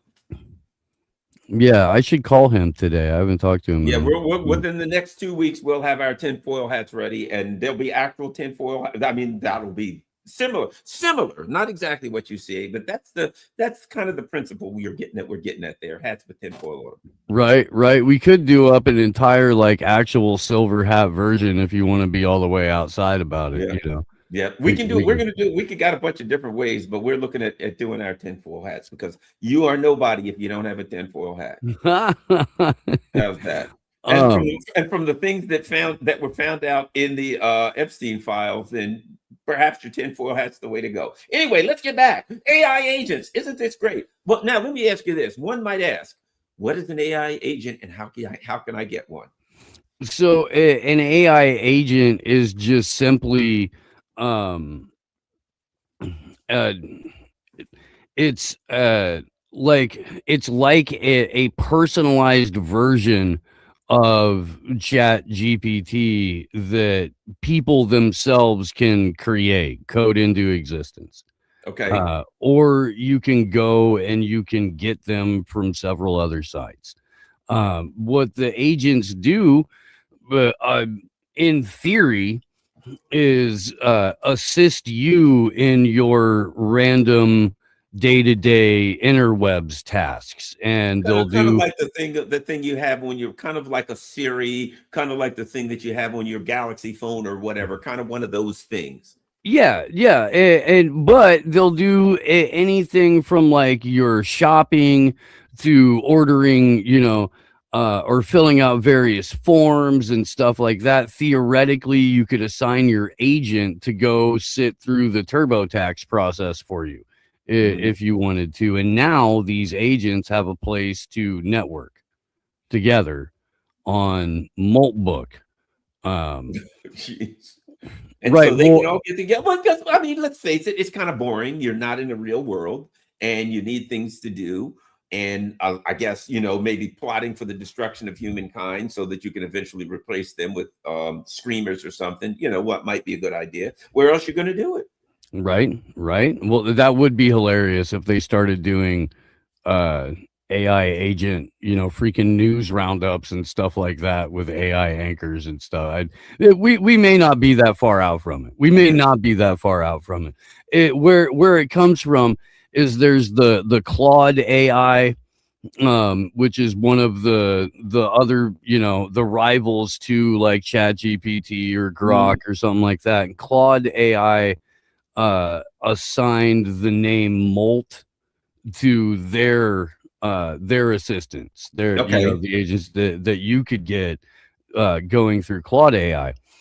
So Molt Book is based off of the original name for an earlier version of an AI agent. It's just kind of I don't know. It's weird. It's just weird. A lot of Maltbook is just bots repeating like generated AI slop content at each other. Really? Yeah. Some of it they do have like a Today I Learned, like they do on Reddit. And they do have like very different things on the Today I Learned where the bot or the agent will be like, my human installed this thing and it did this and blah, and I learned that you could incorporate this with that and it does that. And then if you scan, you as a programmer could pick that up and be like, oh, I didn't know that. That's a neat trick, but they've released the personal information of up to 6 million people. This thing's only been live for a little bit. And they've done data dumps on over 6 million people. There's no stopping the amount of people signing up for this thing. But yeah, these are crazy. Yeah. What I love makes this. a What good good human? human? Uh-oh. You know what comes next? The only good human's a dead human. At some point, what makes a good human? And they show a picture of a dead person and they start like seeing all over AI. Here's a picture of a good human. Ha ha ha. Oh, that's a great joke. I like that when there's like a dead person with X's in their eyes. I bet these good humans. Next, we have this clip from Macroaggressions with Charlie Robinson. All right, well, this is, I wish I didn't have to do this episode. It hurts my soul, and I'm not even somebody who is from the Middle East. I mean, I can just watch this on my phone or on my computer, what's happening in Gaza. I have empathy for these people, but I shake my fist at the sky and I think like, what good is it? It's not going to make it stop. The awareness of this genocide is necessary, but soul-crushing. I mean, just to be an observer of it, to witness it is hard. It's difficult. If you're a good person, and you don't like to see innocent people hurt by monsters, this will tear at your soul. And I wanted to talk about this master plan for New Gaza that they are formulating at Davos. And this is only going to get worse. This is the initial plan. When I was selling high rises in Vegas, I'd get on a plane and go to Asia and go all around the country to talk to brokers in New York and Miami and Chicago and LA and Orange County and Shanghai and Hong Kong and wherever I could go. I would talk to them about, hey, bring us your buyers. We've got this beautiful project, great location. Take a look at the glossy magazines that we've put together for this. It's amazing. Look at the building, look at the renderings. It's going to be this, and it's going to cost about this much, and it's going to be based here, and it's going to face this direction. And I could sell that all day long. Not a problem doing that. I was trying to sell a $50 million penthouse to a guy. I actually talked to this guy. It was the craziest thing. I showed it to him in Shanghai. This is going to be like the penthouse. He goes, what do you think that'll go for? I go, $50 million. And he goes, oh, I'll take that. I go, I don't think I'm allowed to sell it. I actually think the owner wants it. And he's like, oh, well, I want it. And I was like, okay, this is crazy. Like the guy, I don't know. Maybe he was just fucking with me, but he didn't seem like it. He seemed like a rich Chinese guy who was looking to launder money and needed a good place to stuff $50 million really quick. And he was very excited to meet me. I did not wind up selling it to him, but I wouldn't have had a problem selling the high rise in there because the land for the high rise that we were building was vacant. When the owner bought it, it's right in front of the Palms, we didn't have to murder all the children that were on it. You see, had we needed to murder everybody that was currently on the land, I don't know that I would have been the best salesperson. I would have had some sort of moral hang up about like, sure, you're going to be haunted for the rest of your life by the souls of this land, but can you check out the view of the Mediterranean from this? I mean, fucking A, right? But leave it up to the maniacs at Davos to see this as an opportunity. An opportunity to sell genocide. So I want to get into this board of peace that Trump has put together. It's ghoulish. I went through the Jared Kushner presentation, not because I'm an active investor thinking about getting a good ROI on my condo rentals in Gaza, but because I was just curious what the sales pitch was going to be. Because I've been the guy standing in front of the room giving the sales pitch on the development myself. So I was curious if he was better at it than me. Well, he's different at it than me. See, I have a soul. And I don't think that I'm God's chosen people. So we're different. I couldn't stand up in front of the people in Davos and sell this piece of shit to them with a straight face the way he could. We're going to talk about the demilitarization principles. I went through them. I did like a freeze frame on his presentation, pulled it up and went through all his bullet points. So I'm going to talk to you about the presentation that Jared Kushner gave to these bloodthirsty billionaires in Switzerland about the redevelopment plans for Gaza. And you will be horrified, I assure you. I'll name the people. Some of them, most of the names you won't recognize, but I'll at least give you the country of origin, what they're doing. I'll talk about the 11-person executive board that's going to oversee this. Just a little surprised they didn't add Satan to the board at the last minute. There's still time, I suppose. And then I'll go over what they're calling the blueprint. But first, the Board of Peace. And this was created as a real estate investment project and the final solution for the Palestinians. It's so ironic and frustrating to me.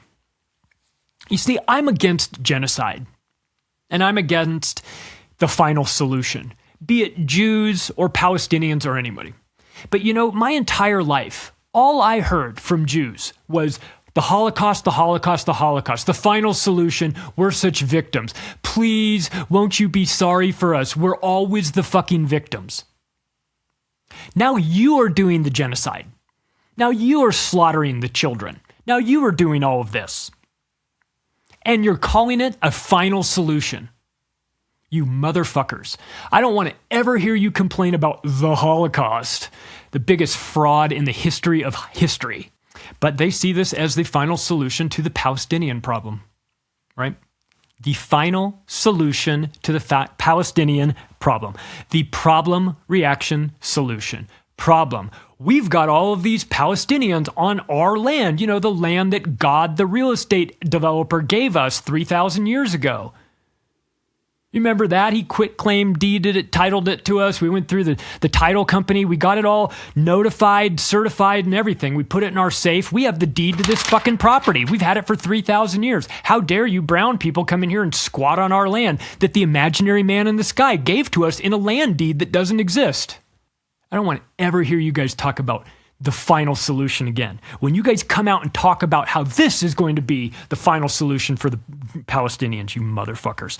So he's describing this. By the way, you can watch. This is not me making this up. This is not me saying that I think that Jared Kushner is talking about this. He went on 60 Minutes with Leslie Stahl, did it again, just like the Mossad went on with Leslie Stahl and gave it up. And then he did this presentation in front of Davos. So it's not like they're having these discussions behind closed doors and you're like, oh, you conspiracy theorists with your ideas. They're not redeveloping Gaza into this beautiful Riviera on the Mediterranean, the next, you know, whatever. You crazy people with your ideas. Bitch, they're plotting it openly. It's a $1 billion entry fee to get into this club. We'll get to that. But when discussing the plan, with 60 Minutes, with Special Envoy Steve Witkoff and Jared Kushner, they admit that the plan to rebuild Gaza was conceptualized before October 7th. I want you to hear that again. They admitted that they came up with the plan for redeveloping Gaza before October 7th. Now, I was told that the reason why you had to go in there and commit a genocide was because of October 7th. How did you know that there weren't going to be any more people in there before October 7th if this was a totally surprise attack that you had nothing to do with? Wink, wink, nod, nod. We're not stupid. We know what the fuck is going on here. This is the craziest timeshare presentation I've ever seen. I went to one in Maui when I was there because I was in new home sales.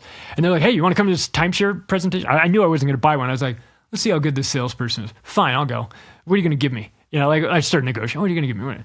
And I went to, and so now I know from experience what a timeshare presentation looks like. It is amazing.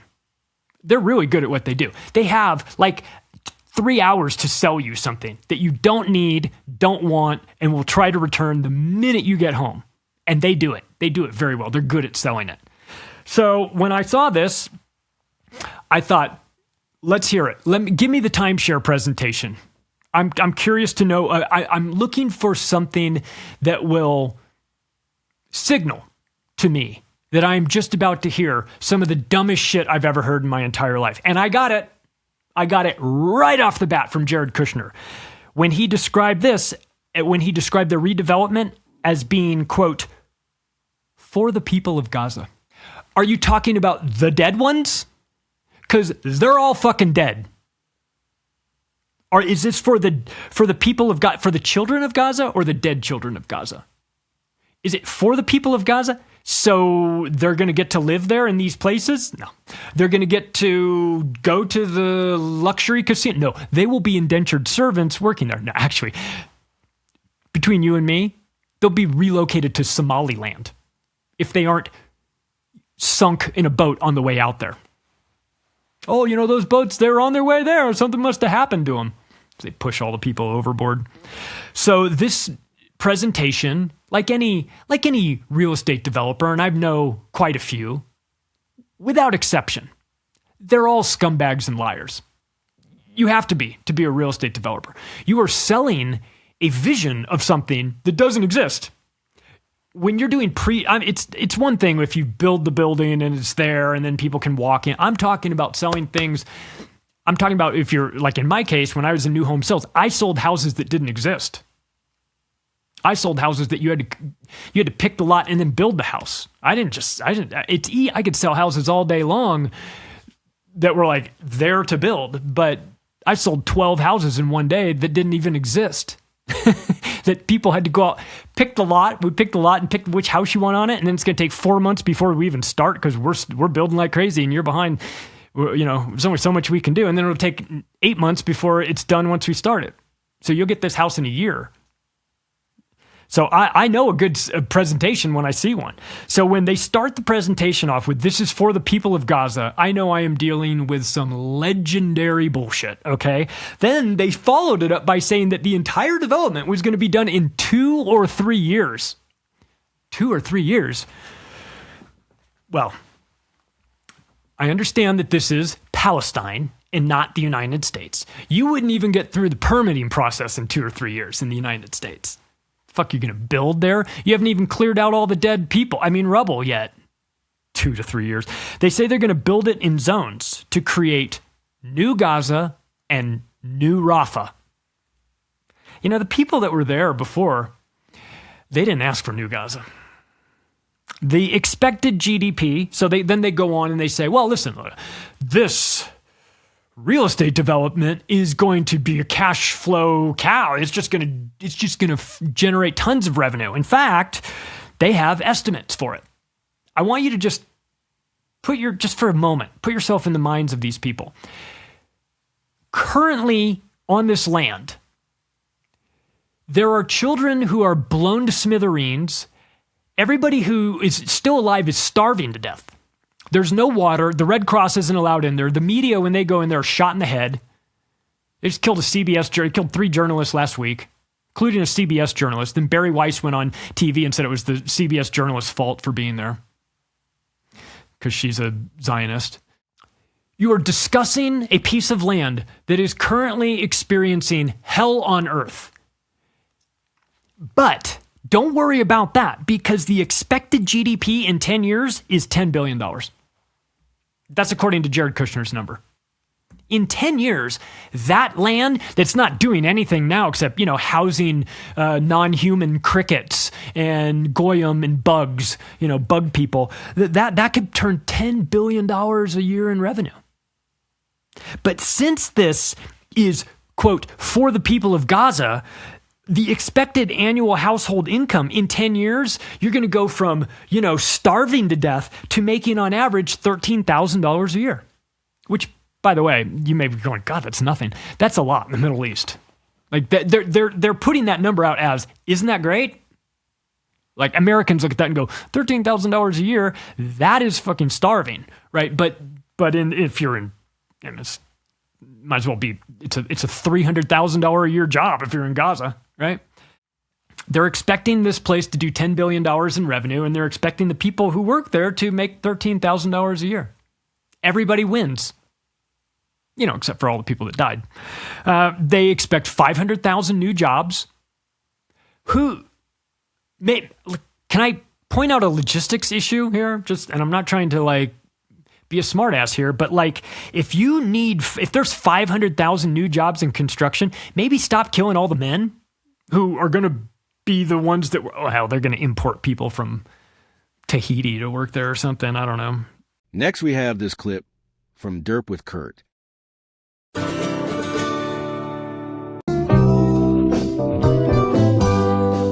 Well, my name is Kurp, and I dare petite derp. Oh, won't you come and derp with me?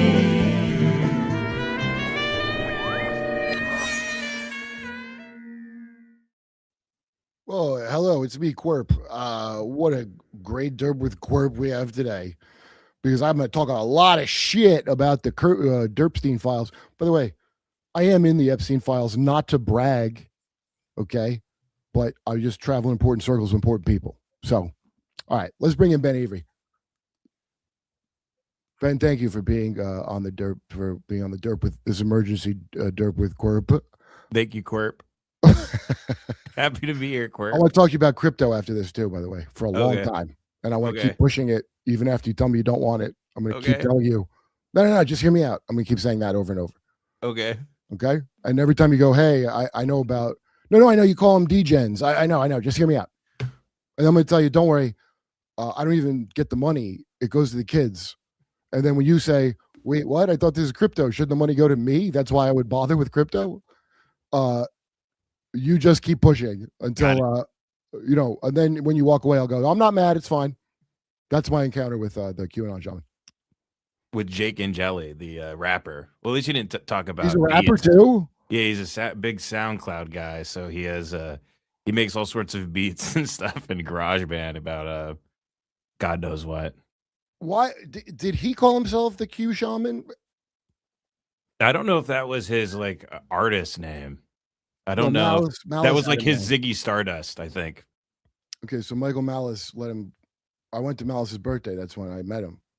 I'm sitting here trying to talk to Lex Friedman about his dad being a plasma physicist. This is what I care about. I don't care about none of the other shit. I want to know about his dad's work on plasma. And he was very pleasant to talk to, Lex Friedman. I'm sure he's a spy of some kind. I don't know for who. God knows. There's a million cutouts down here.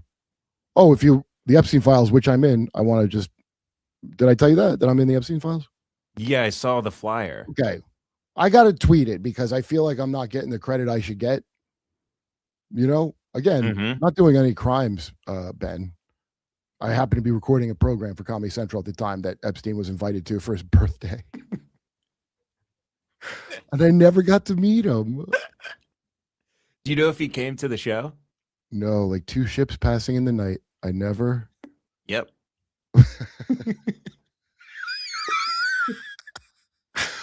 I made me laugh. Fucking Sean Patrick Hazlitt from Through a Glass Darkly. So I text that guy like nonstop crazy shit all the time. I really hit it off with him.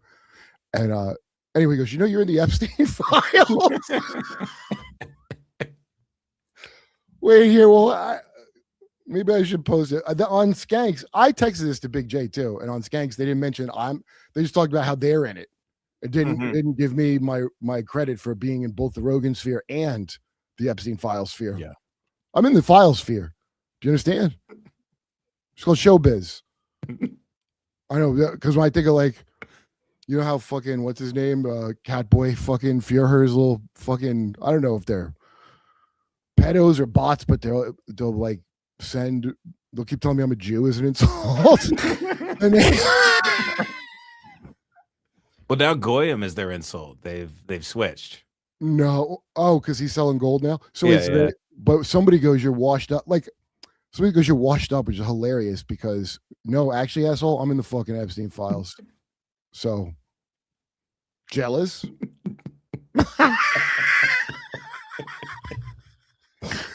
Oh, look at these 2 heroes. I like how my horns are pointing at both their faces. This is when I did Lev's. Now, I don't know if I know some fans because people were commenting, but I think they had comments turned off. But so Lev was like, hey, I want you to do this show and talk about the Epstein files. You know Lev? I've known Lev for a long time. Sweet guy, very smart guy. Comedy fans. Okay. And I got Jason Giorgiani on through Lev. He hooked that up, which is a good episode. Gotta get Jason back on. So I'm like, yeah, all right. And he goes, yeah, you can he's like, I can black pill his friend.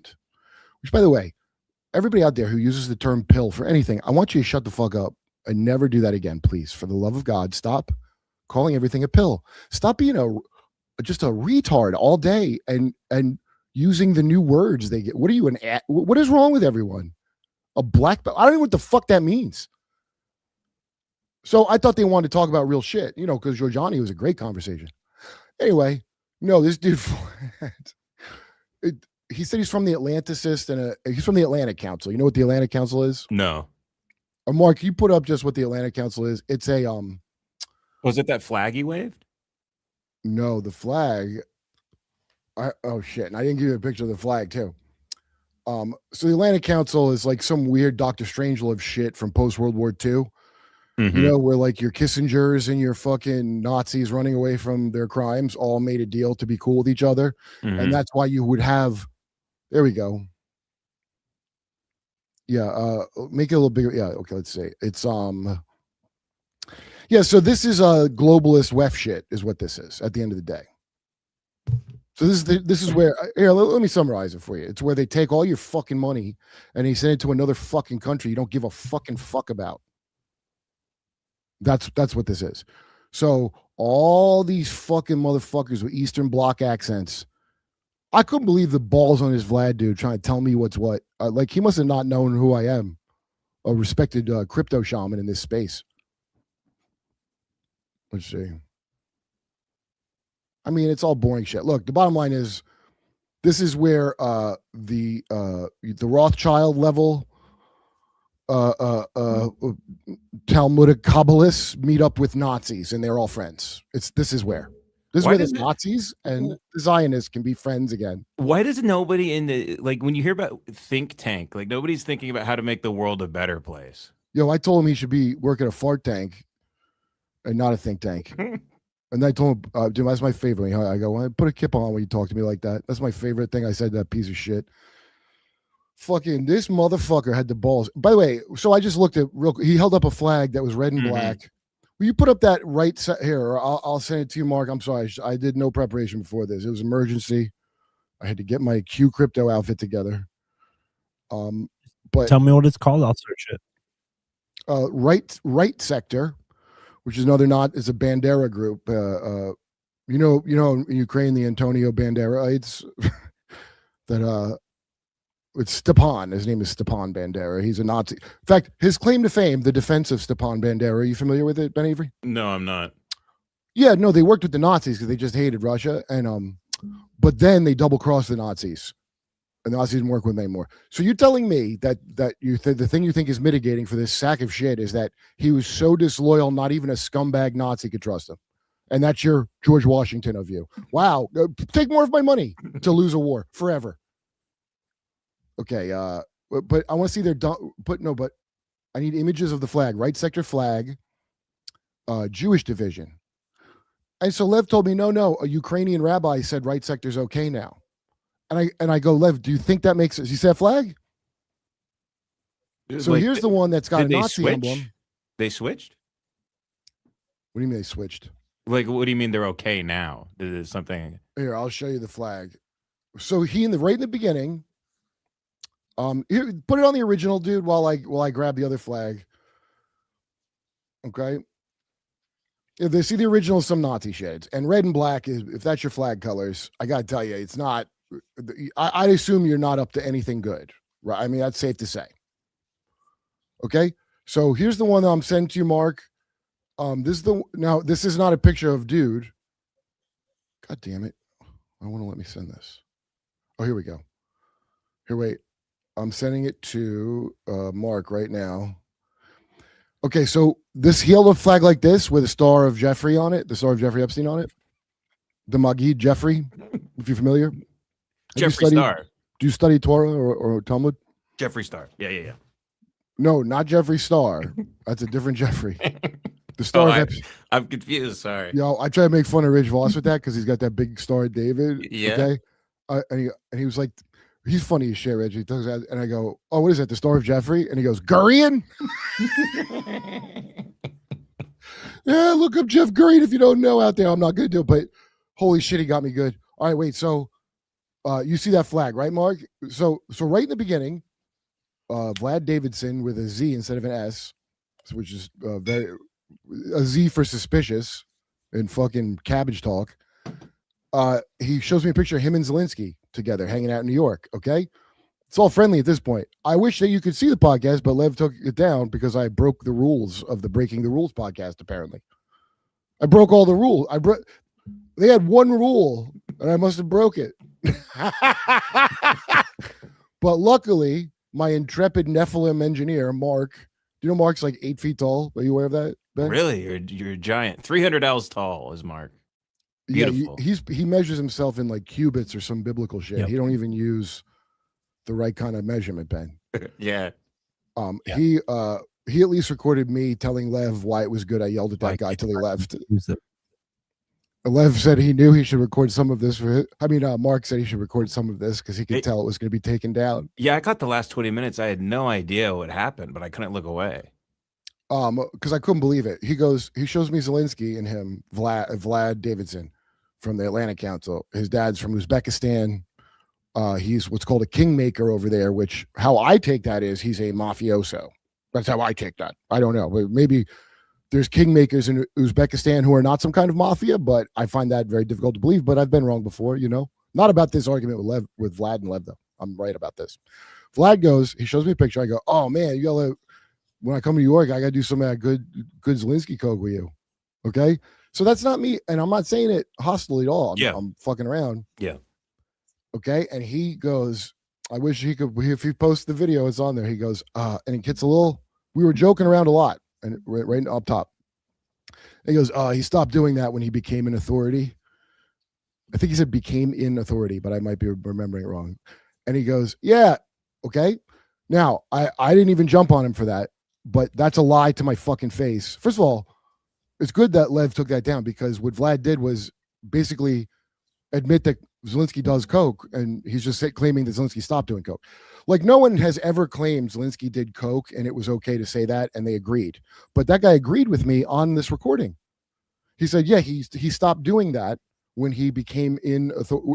So you just admitted your boy does coke, or did it. And the idea that he stopped doing it when he became the president of Ukraine, because as we all know, coke heads tend to stop doing coke in the most high stress situations. That's when they decide, of course, Vlad, of course you're not insulting me by saying that to my face. I know I'm a dumb goy, and boy, I am. No one could say I'm not. Okay, but I'm not a fucking golem, motherfucker. That's why I told him to put on a kippah when he talks to me that way, because I couldn't fucking believe what he said to me. I can't believe Lev defended it, but I don't get the deal here. I know now, since I've been in Austin, this town's lousy with intel freaks and cutouts of billionaires, okay, because there's all this podcasting and such. The city, Austin, is lousy with filthy Rosicrucians and Masons and all kinds of scumbaggery like that. It's a very occultic area, a lot of tech here, so that's the devil. Sorry to tell you, as the Kurp shaman. Yeah, and your guys' homeless people disappear too. They just, if you talk to homeless people, they go in Ladyboy Lake. Yeah. You know Ladyboy Johnson, the first lady, to what was his fucking name? Lyndon B. Johnson, yeah. West of Austin is Johnson City, where he's from. Wait, it was Long Beef Johnson, his name was, and Ladyboy Johnson. Okay, and there's a lake, and it's named after this day because Tony Hinchcliffe dumps gay guys in there. And there's so much cum in I their cannot, ass, they by the float way, to the surface. I want to stress this. They David bob. Lucas said that to me. Okay, I did not make that up. I don't think Tony dumps gay. I mean, I don't know. I'm not his dad. I don't follow him around. What am I, Jeffrey Dahmer's dad here? I don't know what he does. But David Lucas first said to me, and it made me laugh my ass off, because Tony always has a vest on like a life preserver. Mm-hmm. Like a Back to the Future. He's got a stylist is styling him with vests. Mm-hmm. And they remind me of they're nice vests. There's nothing wrong with the vest, but it looks like a life preserver. Like if you had to dump in a hurry, you had the dark thirst came over you. You had to dump them in the river and make sure they sank. Gotta be careful. An episode of Fishing with just David as Lucas, easily. and he reels in a gay guy. He reels in a dead gay guy. That Tony. I believe that was my episode. I reeled in a dead gay guy. No, David Lucas made that joke, and I always make it because it makes me laugh my ass off. But no, it also could be that people go in that river or wherever they go, and you can't go in there. You'll die. So if you're fucked up or something, you could jump in. I or multiple killings from. This is a fucked up area, dude. So there's all kind. Dude, there was a fucking homeless guy with a dog chained to his cart who was selling liquor to scumbags driving by on the road who were buying liquor off a They're buying hobo liquor. So we're beyond a meth fentanyl thing here. We're talking about like hobo shanty shit that I never even knew existed until I moved here. Yeah, I mean the line for Kill Tony is like a Hooverville. Kill Tony single-handedly has. I liken it to the guy in that new Mad Max, the newer, not the newest one, but the one with Tom Hardy, Immortan Joe. That Tony's like Immortan Joe turning on the water. Do you know what I mean? Like he comes out with like a vest. Do not get addicted to stage time, my friends. Next, we have this clip from James Corbett of the Corbett Report. Just get your damn vaccine. Accept the extraordinary energizer!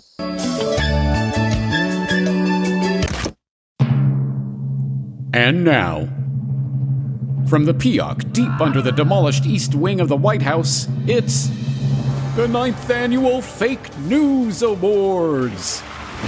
Featuring the fakest stories, the fakest journalists and the fakest factoids from the year that was in this socially constructed pseudo-reality we call the news. The Fake News Awards is the only award show that dares to ask the question, what are these lying dipshits trying to sell us on now, and why do they expect us to swallow it? To what depths of digital depravity did the lying liars of the fake news media sink in the past 12 months? Which mockingbird repeaters, politicians, academics, and other establishment toadies twisted themselves into the biggest pretzel knots to curry favor with their financial overlords in 2025? And, most important of all, who will walk away with the dino for the fakest story of the year? Find out in this year's exciting edition of the Fake News Awards. Brought to you by our corporate sponsors. Johnny YouTuber's Self-Censorship Bootcamp. You want to be a YouTube star? Then you better learn how to talk like a retard. Uncle Vlad's Russian Robots. You want to buy a robot? And Trump Travel. To Trump Gaza and beyond. And now, here's the host of tonight's flaming dung heap, Bent Crockman. Ladies, gentlemen, shape-shifting lizards from the planet Archon, welcome one and all to this year's festivities. As you know by now, this is the Fake News Awards, where yours truly, Bent Crockman, bestows the dinos of dishonor on the biggest liars of the lying lamestream media over the past year. I see the guests are making their way to the venue as we speak, so let's cut to the live cameras. Yes, there's previous Fake News Award winner President Donald Trump sauntering toward the hall with his usual manly gait. And British Prime Minister Keir Starmer is right behind him. Almost.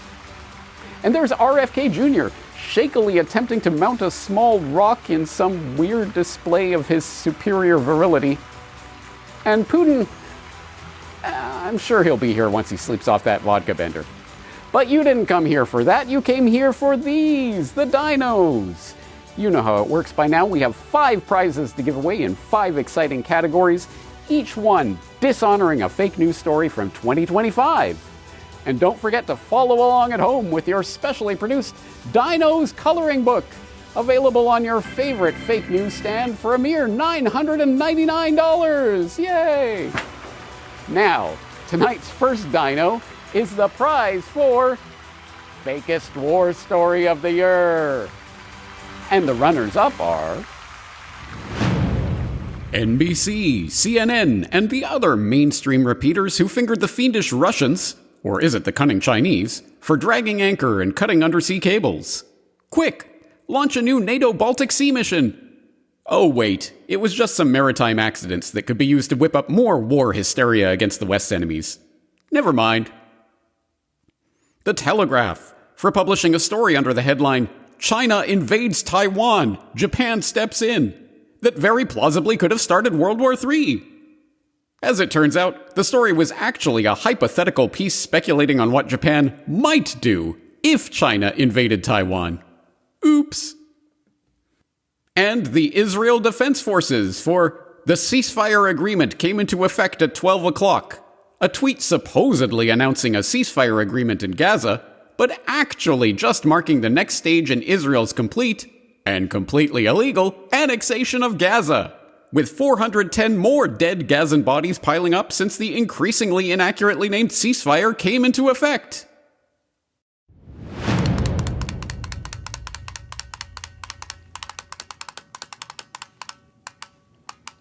And the loser is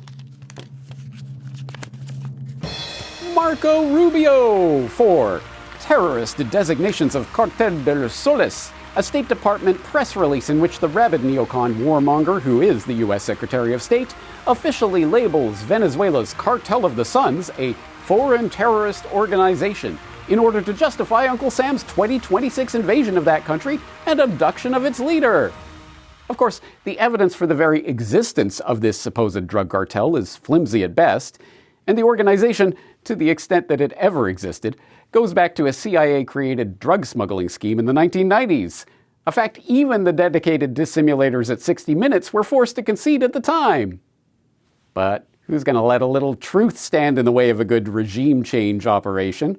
Certainly not FIFA Peace Prize President Trump and his faithful neocon toady Marco Rubio. And now the American people are going to have to deal with the you break it, you buy it consequences of destabilizing a nation of 30 million people on its own doorstep. But that's fodder for the 10th Annual Fake News Awards.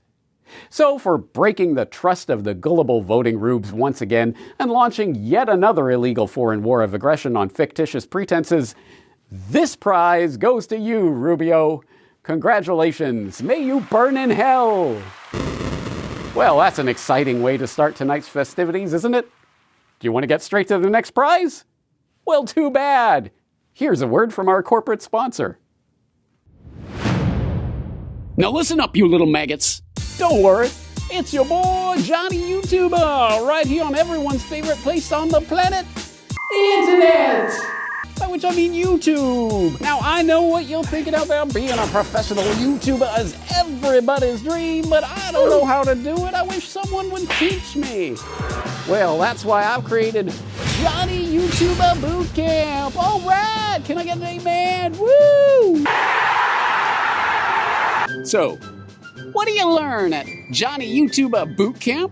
You learn all the cool tricks and tips for being a top-rated influencer, like always have a reaction box on screen, even if it's just you reacting to you, because people need to know what to feel about what they're seeing.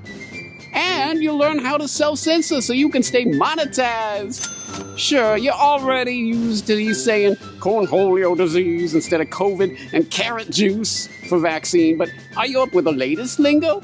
Do you know what it means to Kermit sewer slide by unaliving yourself with a pew-pew? Well, you will soon. And you'll learn how to pose for the perfect thumbnail. And you'll learn how to choose just the right title for your video. Like, say, you want to put out a video about MH17, so you purposefully give it the stupidest, most clickbaity title you can think of. MH17 fully exposed. You won't believe the shocking truth about the Ukraine false flag.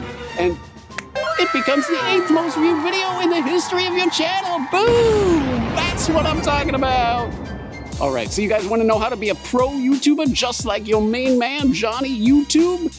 Then you sign up for my boot camp. Sergeant Johnny gonna hook you up.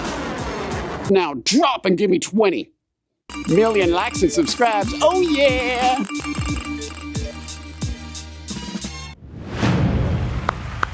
Fantastic.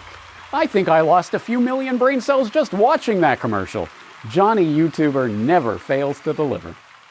Moving right along, let's dish out our next dino of denunciation, the award for Fakest Science of the Year.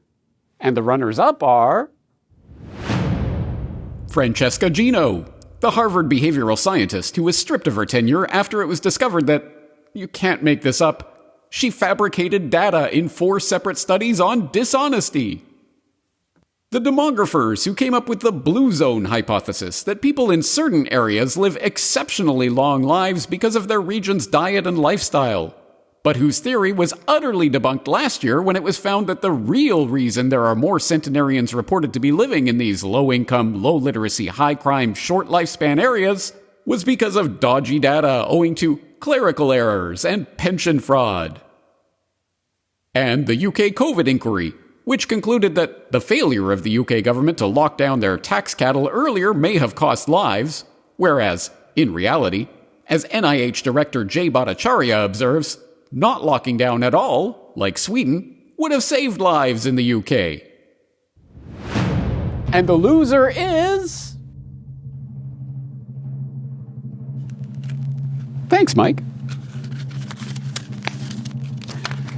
The Make America Healthy Again Commission for their MAHA report, which, it turns out, included not 1, not 2, not 3, not 4, not 5, not 6, but 7 completely fake citations.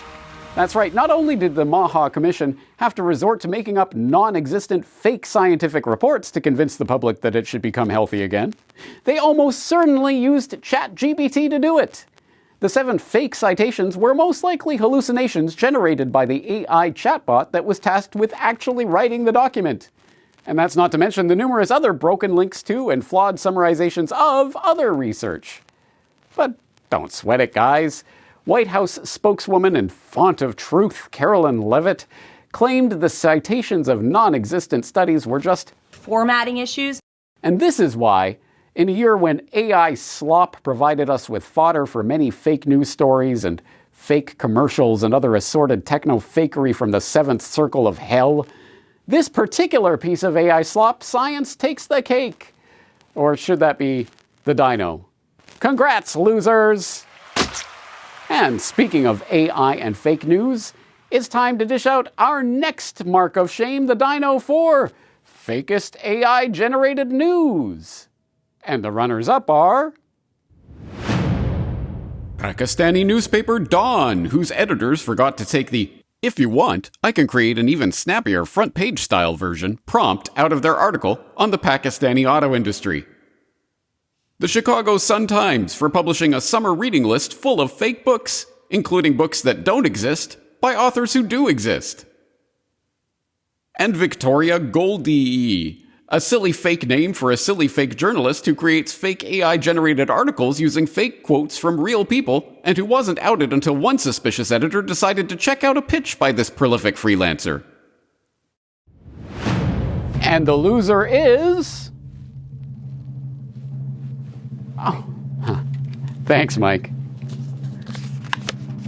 The Washington Post for creating AI-generated, personalized podcasts that feature fake, error-ridden AI slop hosted by fake digitally created voices. Yes, the crack prostitutes at the Washington Dies in Darkness Post decided in their infinite wisdom to produce personalized podcasts for their gullible readers. These podcasts could be generated in seconds, featuring a voice selected by the user on topics they're interested in. The only problem? These podcasts immediately started generating AI-hallucinated fake news content riddled with factual errors and published under the Washington Post name. As one frustrated WAPO editor vented on Slack, "It is truly astonishing that this was allowed to go forward at all. Never would I have imagined that the Washington Post would deliberately warp its own journalism and then push these errors out to our audience at scale. If we were serious, we would pull this tool immediately." But therein lies the problem. Even the Bezos Post editors still think of this feature as a tool. But it isn't. It's an AI slop-vomiting cancer on humanity designed to parasitically suck the content out of real productive human journalism and regurgitate it back into the brain-dead rube's ears, hallucinated nonsense and all. What is the point of this crap? Why on earth would any sane human being want this? They don't. But that's precisely why sane people don't read the Washington Post. Here's your dino, you pathetic AI-addled establishment toadies. Suck it. All right, now we're on a roll, so let's immediately bring that roll to a crashing halt with another word from our corporate sponsors.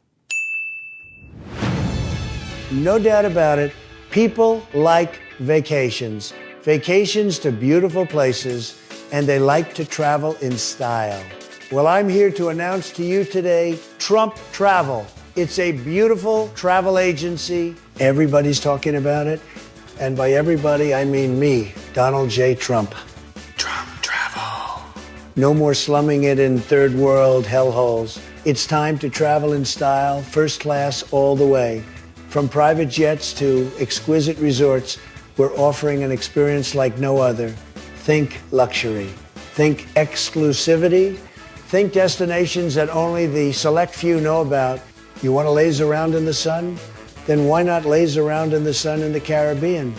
I know this place. It's called Little St. James, but that's not what the Democrats call it. They have another name for it. Anyway, it's a beautiful place. It's a small island, but it has lots of amenities, the best kind of wonderful secret amenities. The owner's dead. He was a terrific guy and a good buddy, but he did some things and now he's dead. So you can stay there basically for free. Quite frankly, it's amazing.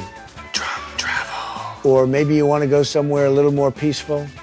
Well, have you heard of Trump Gaza?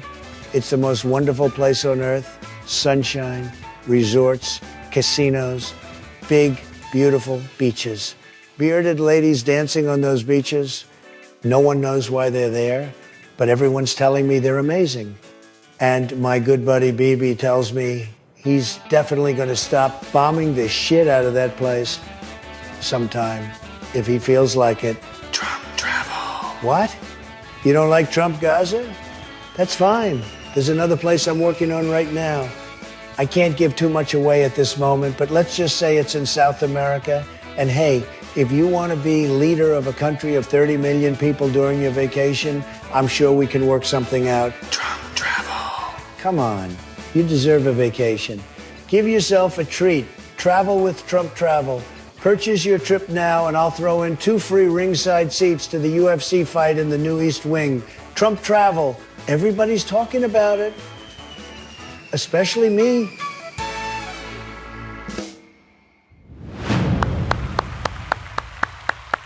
Wow, that is a trustworthy and reliable human being if ever I saw one. All right, folks, moving right along, it's time to dishonor the next unlucky dino recipient at tonight's fake news festivities. It's time to award the prize for Fakest Journalist of the Year. And the runners-up are Rachel Maddow for lamenting another Trump travesty and her report on how Musk has convinced the Trump government to spend $400 million on armored Teslas. Definitely not corrupt and ripping us all off. Except that was all done under Biden. Jake, it wasn't really until after the election that we finally acknowledged what everyone else had been seeing for 4 years and decided to profit off our complete lack of journalistic integrity Tapper for being, well, Jake, it wasn't really until after the election that we finally acknowledged what everyone else has been seeing for 4 years and decided to profit off our complete lack of journalistic integrity Tapper. And the veritable online army of flag-waving, MAGA-loving patriots who were accidentally exposed as foreign psyops agents and cyber warriors when Twitter briefly included, and then immediately removed, an account location feature. And the loser is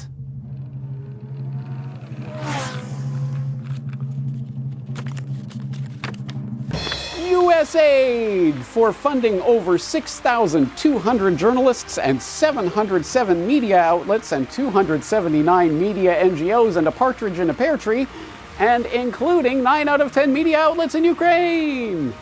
That's right. In their report lamenting the gutting of USAID by Doge early last year, Reporters Without Borders accidentally let the cat out of the bag by admitting that, according to a USAID fact sheet, which has since been taken offline, in 2023, the agency funded training and support for 6,200 journalists, assisted 707 non-state news outlets, and supported 279 media sector civil society organizations dedicated to strengthening independent media.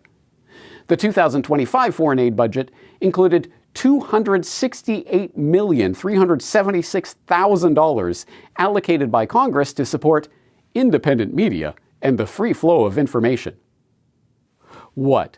Those poor independent media outlets that were being funded to spread CIA-sanctioned fake news in countries on the State Department hit list are now going to have to somehow make do without Uncle Sam making it rain to the tune of $250 million? Oh, the humanity! Curiously left out of Reporters Without Borders' account, however, is USAID's real history as a funding vehicle for State Department-sponsored and CIA-run regime change operations in foreign countries, including its role in creating fake social media networks to foment unrest in Cuba, or sending fake doctors running a fake HIV prevention clinic to foment unrest in Cuba, or propping up a fake hip-hop scene with U.S. taxpayer dollars in order to foment unrest in Cuba, not to mention its role in torturing political opposition in Latin America, co-funding an opium smuggling airline in Laos, and co-sponsoring the opposition groups that participated in the coup in Ukraine in 2014. No, for that kind of detail, you'll have to go to the actual independent media. You know, the kind that isn't receiving hundreds of millions of dollars from the US government to do its fake news reporting dirty work.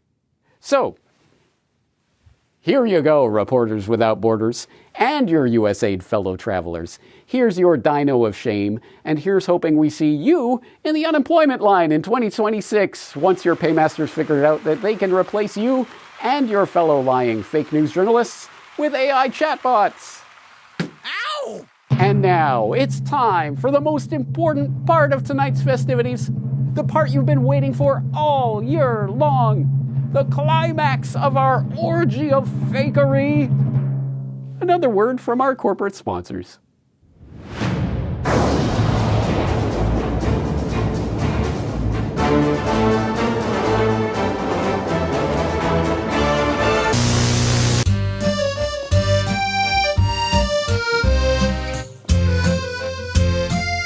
Здравствуйте. I am Uncle Vladimir. You want, how you Amerikansky say, you want to buy a robot? Yes, I mean, you really want to buy a robot? Then you come to the right place, da. Uncle Vladimir's Russian robots. You want Chinese robot? Нет. Those vile contraptions, hip-swaying beauties for make jealous your wife. Or those dog robots, they beg and turn the tricks for make jealous your wife. An American robot? Нет. Those Tesla robots, they walk like make toilet in the pants. Or those manservant robots for fetch your vodka, da? I spit on them. Have you seen the real Russian robot? He's made strong like glorious Russian leader Vladimir Putin. Watch this.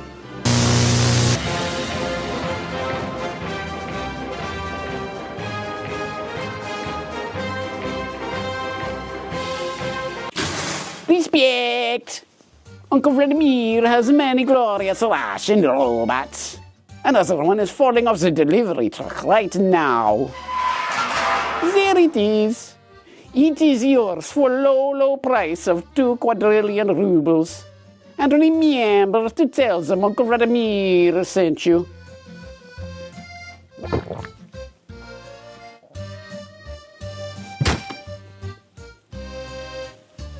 Respect!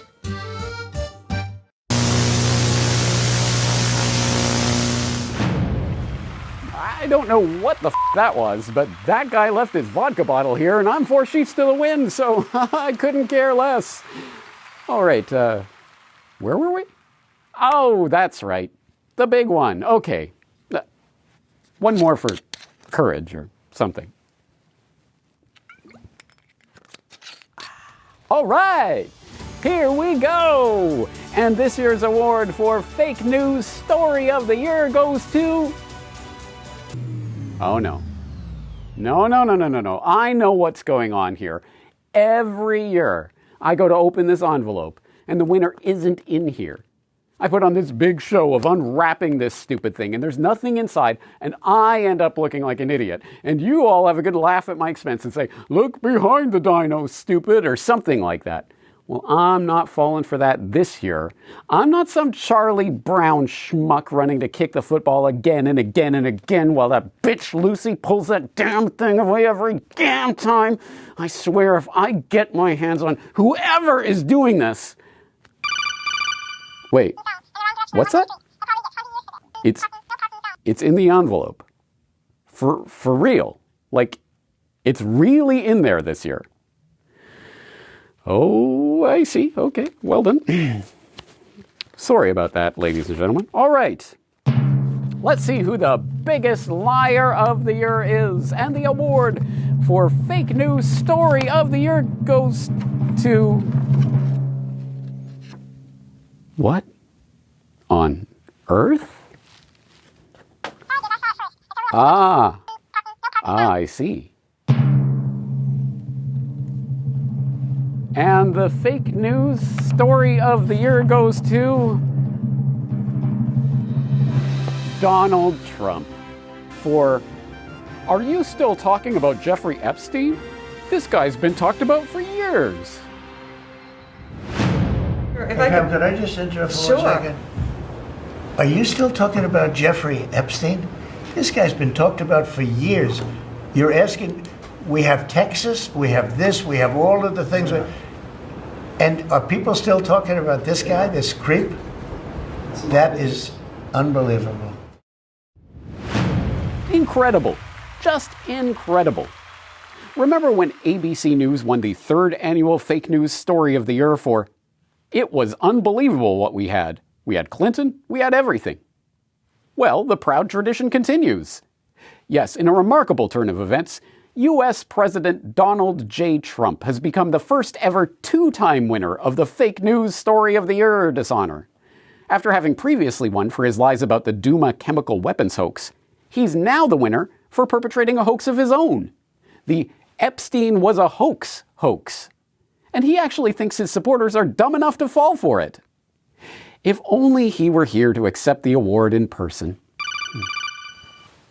Wait, I'm getting word that, yes, Trump has been informed of his dino and has organized a hasty press conference to accept the award. Let's cut to our live feed, courtesy of Mike from Day Job Orchestra. Thank you very much.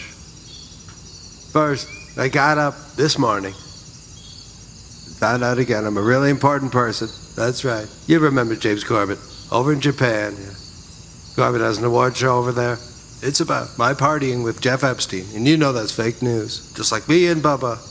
It's a big old sack of lies. There's a rumor going around. I fell on my knees for Bubba. Bill slapped me with his penis. That's a bunch of horseshit. I hope you know I didn't suck his willy.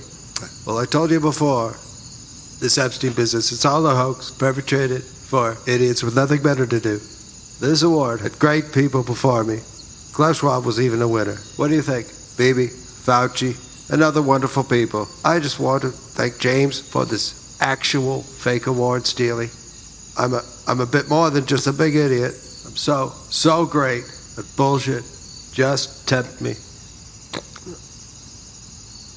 Hey, asshole, sit down. Oh, I want to shout out to who I got to thank. A really, really nice help to me. That Jimmy Savile, wonderful man. He was my dad's roommate. If anyone doubts this, you know I'll say it's fake. Anyway, it's not easy being a moron. I come from a corrupt family as well. We force anybody that has questions to shut up. For example, the teenagers at Epstein Island. It's okay, though, because I'm protected. What do you mean by that? It's a big hoax. Jeffrey Epstein was a super fabulous person. He killed himself. Mr. President, but how do you explain? We're done here. Amazing! Incredible!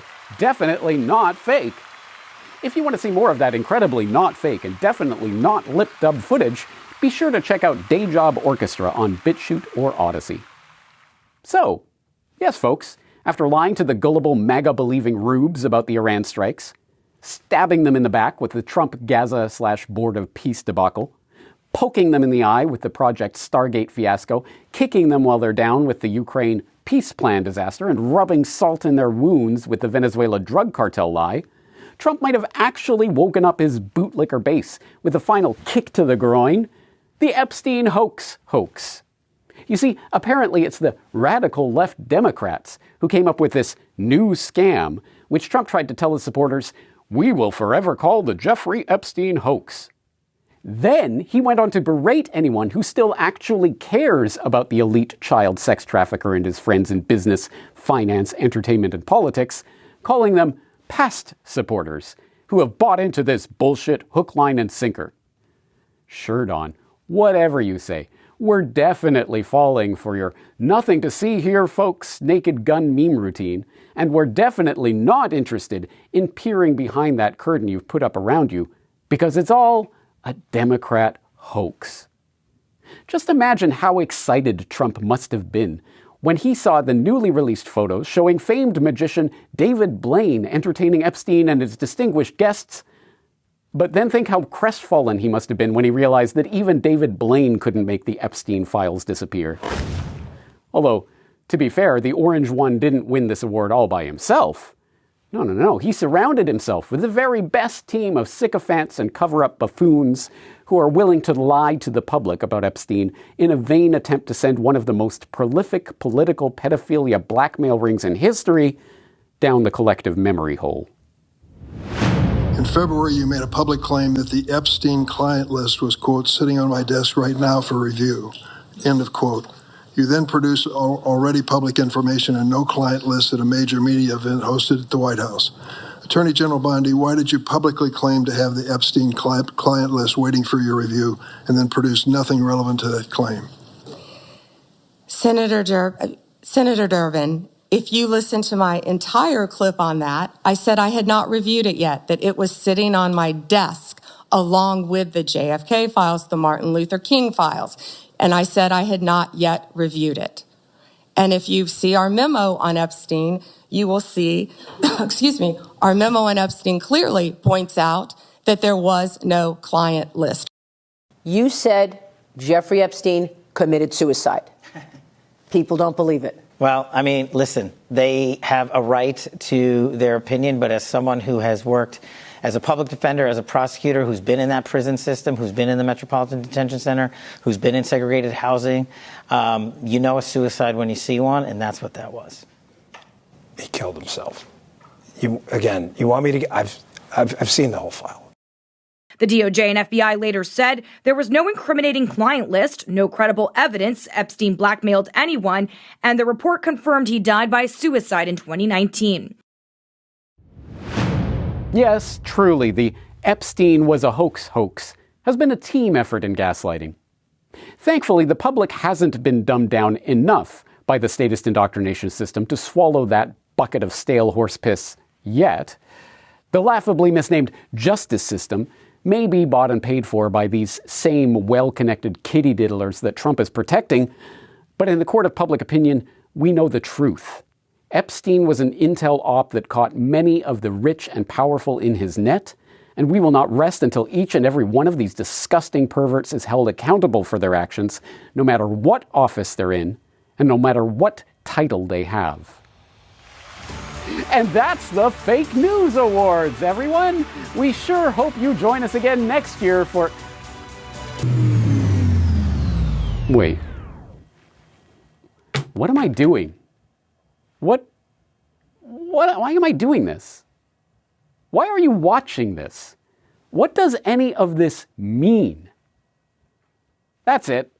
I've had it. I'm out of here. I quit. No. Really, that's it. You can take this job and shove it up your...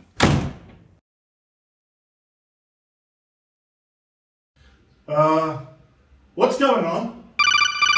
Hello? He's gone? He's really gone? Huh. He really left. Crockman left. I told Mike, keep him away from the booze.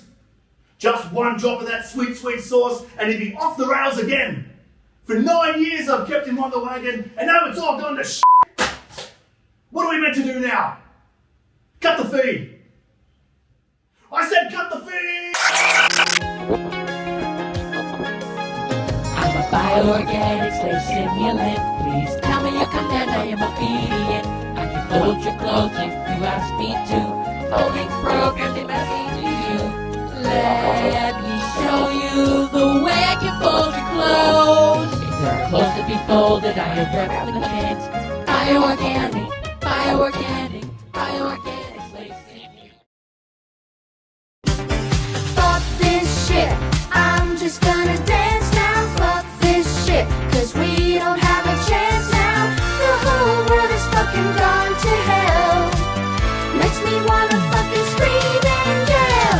Fuck this shit, I'm just gonna dance now. Fuck this shit, cause we don't have a chance now. Guys, all rock. Thank you for being here and hanging out and being a part of the show. We do love the hell out of you, and we can't do the damn thing without you. It's a value for value gig here. If you're new here, you're kind of, just getting into the thing. This is how the show works. Every time you see not only AM Wake Up, but every other show that airs on the channels, all of that content comes to you for free. Nothing is ever going to be put behind a paywall. There's no subscribe to this to get that. You don't have to learn a secret handshake. We get $0 from advertisers. We get $0 from paid sponsors. That's why you don't hear 10 or 12 minutes of ad reads and shit at the beginning of the show or throughout it, because it doesn't exist in this environment. Instead, if you guys see value in what we're doing, you like the conversations, you like the guests, you like the jokes, whatever it is, if you see value in that, send it this way, and that's how we get to do the thing. There's a whole bunch of different ways that you can participate. There's a couple of things that we definitely need to see from you guys. Most importantly, time, talent, and treasure. Time and talent, because it's just me doing all of the things 7 days a week in order to make sure that you guys see this stuff and I participate and hit the fucking like button. It's not going to break your wrist. I promise. I promise. On the talent end, if you make clips, please do that and get them out there. I don't care if 3 people are going to see it. If you tag us, we'll retweet it too, and then 3 more people are going to see it. The way that we're buried in the algorithm. But, you know, it helps. Every little bit helps. Exact same philosophy applies to the treasure part. Every little bit helps. If you're at all in a position to contribute to independent media, all of the direct donate links, including Bitcoin, are in the description. So if you have, 55 Bitcoin and you want to give the show 1, it's going to get dispersed to at least 5 other content creators that day. Kind of a fucking ass clown wouldn't have the heart and compassion to donate to baby Steve. Now, let's take a look at some highlights from AM Wake Up from this week. Make sure to support and share their show to keep this great channel going. Share the show. Share the show. Share the show. Share the fucking show.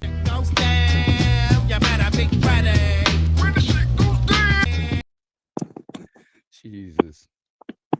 I swear.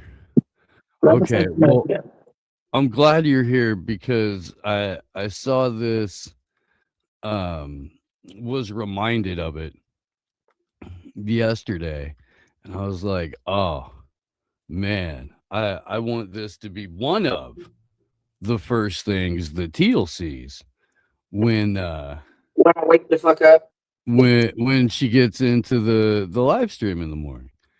And so here we are.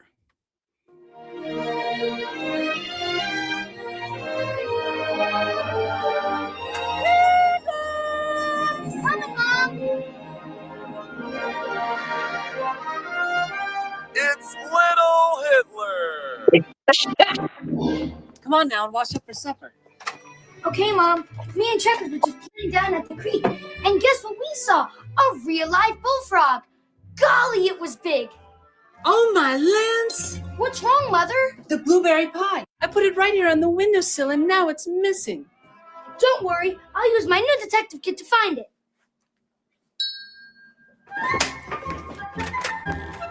You be careful, Hitler. You're a special boy.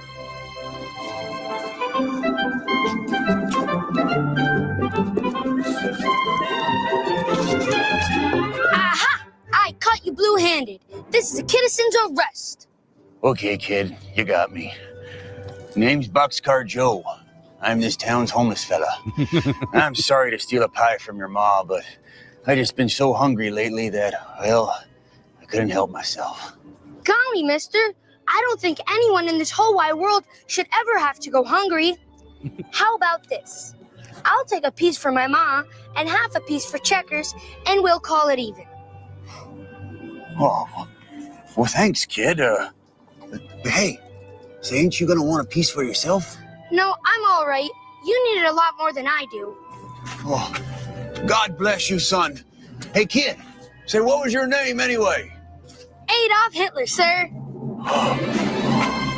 My God, that's a beautiful name.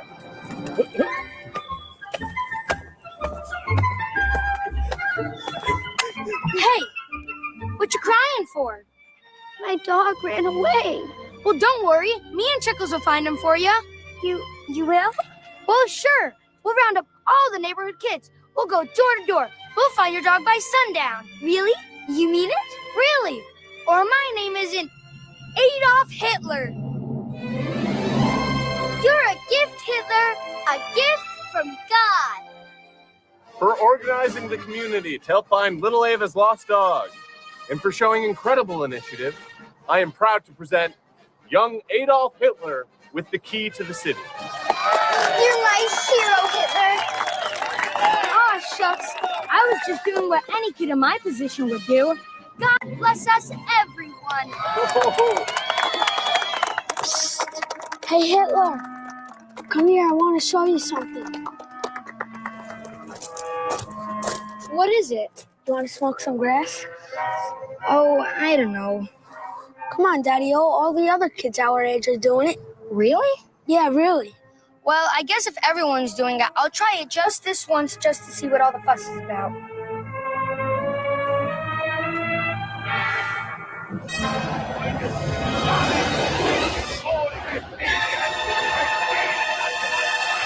I hate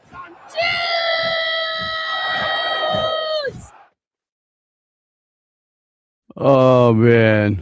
R.I.P. Trev.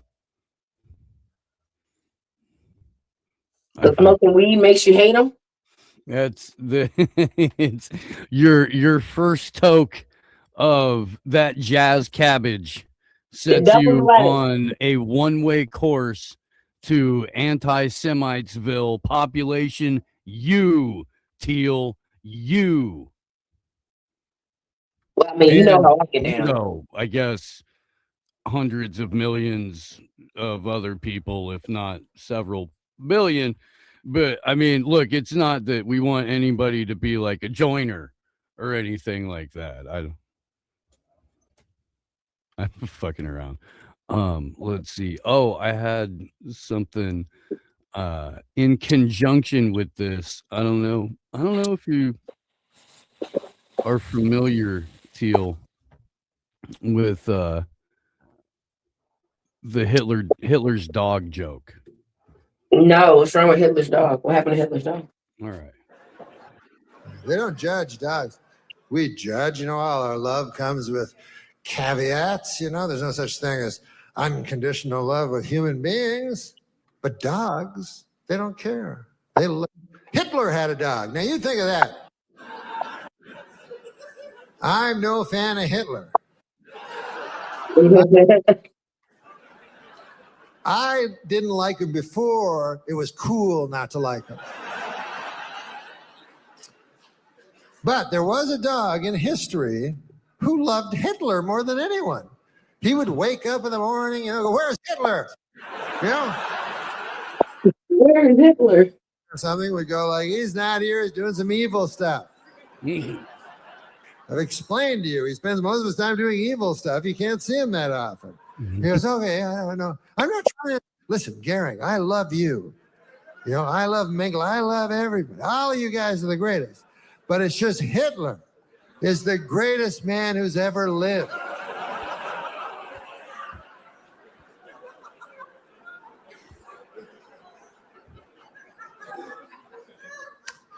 This is why we ask that you don't use recording devices. Norm.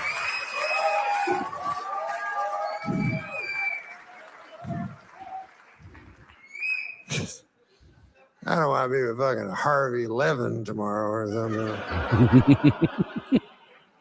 You say Hitler was the great, and what would be my fucking answer? I go, no, it was a dog. That wouldn't work. I'd be fucked. The dog said it.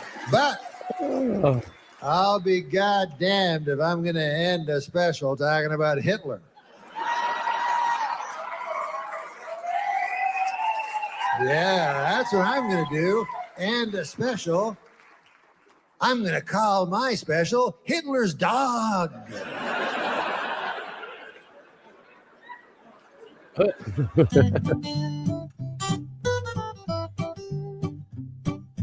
That's Hitler's dog.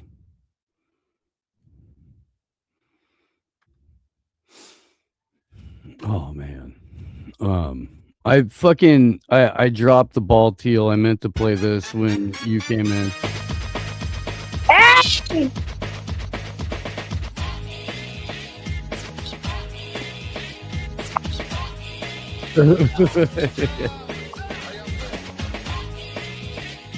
Yeah, I love you for that. Yeah. I love you for that. That's love right there. I'll get it over on the other playlist for the other soundboard for Blunt Force. Well, man, I am old enough, Teal, to remember way back like 5 or 6 months ago when the Epstein files, the thought of them was dismissed by the president of the United States as nothing more than a hoax. And I've never in my life heard of a hoax that came with 3 million plus documents, like 200,000 pieces of or more of audio, video, The emails is what got me. Well, there's a whole bunch of fake shit going around with this too. That's so you really do kind of have to like cross-reference everything. But yeah, there's some wild shit in there. Are we talking about the baby chitlins? Not yet. Not yet? Okay, because I'm really hyped about talking about baby chitlins. We're in the first 20 minutes of the show. God, right now. Right now? Hold on, I made it that early? Ain't that about a bitch? Look at me. I'm ready for baby chitlins. Because I was like, whoa.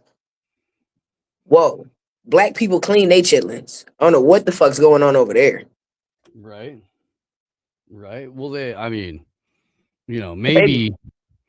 maybe that's where Kamala Harris thought she was washing greens in a bathtub. That's what she had to tell herself in order to make it through the rich. She just disassociated. I'm back here washing greens, y'all. We gonna have the bestest Thanksgiving ever. Dude. In the bathtub. In the bathtub. Yeah. Where the feet and ass water is. I thought you're not supposed to go ass to mouth, y'all. Which they're both not there today, but weird. Like that kind of thing always weirds me out. Like I feel like that seems more like a infrastructure discrepancy. Like with all the stuff they're changing and then more than like a censorship thing. But that stuff is all over the place today. It's weird. So I'll show you exactly what it said, like what it looks like on my end. All right. No, and I don't doubt it for a second. This is somewhat similar to what I deal with on my email side too. And numerous people I know deal with the same thing today where, Yeah. And like, I don't like this is a one and done link. And obviously I'm not going to let anybody in who, whatever. So I don't mind putting it up for a second, but just February 3rd, that's me sending it at 5 o'clock in the morning and then me sending it just now. Yeah. And it showed the way that it shows it is that the one that got sent at 5 a.m. has been read and the one that I just sent hasn't been read yet. That's what Telegram's showing me. So that makes sense then, as if like for some reason that just didn't make it to my side, which is just fucking weird. But I don't freaking know, man. It's goofy. I know that. Well, that's what I mean is it's like, I get a sense, like, what's another example of that where it's like I'm sure people know exactly what I'm getting at. It's like, because right now every part of our like technological lives are being kind of transitioned into the, like think of it like the analog digital kind of discussion around cell phones, like the same kind of thing. Like there was a whole bunch of fuckery, like not necessarily malicious or nefarious, but just as we were there was a lot of discrepancy and a lot of that's kind of the idea. Our whole world is being transitioned right now. And again, that's not some secret. It's my conversation is about whether or not that's some kind of larger coordinated manipulative thing. The fact that it's happening is right on the surface. So it's just worth considering that, like all these different, blankouts on platforms and like what's being changed. It's all part of the same kind of conversation. This very well could just be random, just whatever internet glitch, but it's worth thinking about because I think we're going to get more and more and more of that as we get closer to these larger, like when they really pull the whole, like we're into the stablecoin CBDC digital currency, which we all know is right there. There's going to be a ton of weird stuff that gets lost in the gap right there. Probably, but nefarious too. Like I'm willing to bet like, whoops, $20 trillion in stuff. We don't know where to find it now. That kind of a conversation with the Pentagon. Like that's the kind of those moments. That's when stuff happens like that. But a lot of it will just be probably more so today incompetence. So I was just playing some music before you got in here. From Peter Rowan and Tony Rice, and they were doing a cover of Shady Grove, which Tony Rice plays on the infamous pizza tapes. Jerry Garcia, David Grisman were stolen by the pizza dude and put out as a bootleg, and finally, like the dad caught up to it, and then they were just like, "Give us the fucking tapes back, kid. How about that?" And then they re-released it after like going through another round of mastering, and it actually sounds way cleaner. But all those guys played with a dude named John Hartford. Are you familiar with Hartford? The name doesn't ring a bell, but I'm usually better with a face if you show me that. He wrote like so many songs that so many other people have played over the years that I'm sure that you've heard a version of a John Hartford song. But he's like just people, like behind the scenes writers for so many famous people. You don't even realize they're the real mind behind so much of that great music. He just hit his I'll show you a little bit of John Hartford real quick. And like just how completely different that dude was from what other people were doing musically for the most part, even though like his lane was traditional American roots music and Americana music and stuff like that. But he wrote a song that Glenn Campbell made super famous back in the day called Gentle on My Mind. And that's where like at least most people's parents have heard of the song. But this is Hartford. He's got, I think it's sandpaper on his boots. That's neat for like a sound aspect. Yeah, for percussion. Before you play it, just because I'll probably forget. Somebody's asking about why I didn't go to the Derek's event. Just Derek and I talked about it a lot. And I've already talked about it briefly, but it's a traveling issue right now for a lot of different reasons. Not going to be something forever, but just I discussed it with him, and we talked about doing a virtual, but he had so many that were doing virtual, we decided it just be too many, but that ultimately both my family and a few other like personal dynamics, I'm just kind of putting a pause on a lot of travel because I'm a little bit, and I talked to us in the show, like I know we all see what's going on, and I'm a little bit, with the way things are right now, and especially for people like us, not just like like Derek recently traveled and he ended up in like a investigation room for like 8 hours with all of his family and stuff like just because he wore a certain shirt, with that, including more so in my mind, the weird stuff that's going on right now with like all this, just all of it, so it's just a personal thing. It's just I for some reason was like, you know what, my instincts are telling me to kind of just put a pause on it right now. And that's more so like international travel flights, stuff like that, but it's not forever. I mean, I'm even just recently did small stuff around here, but that's largely why. But we were already talking about next year and other, like for example, upcoming for the next carnival here in Nashville will be an easy one for me to go to, that kind of stuff, you know. But Yeah, it's just a personal feeling, you know, and I think we all sense it. But I try to give, you know, I'll always be clear about it like that it's just a complete like gut feeling. It's like, especially on my show when I'm like, it's just my opinion, you know. But I give a lot of, you know, in my personal life and the way I view things and the way I act, I put a lot of weight on that.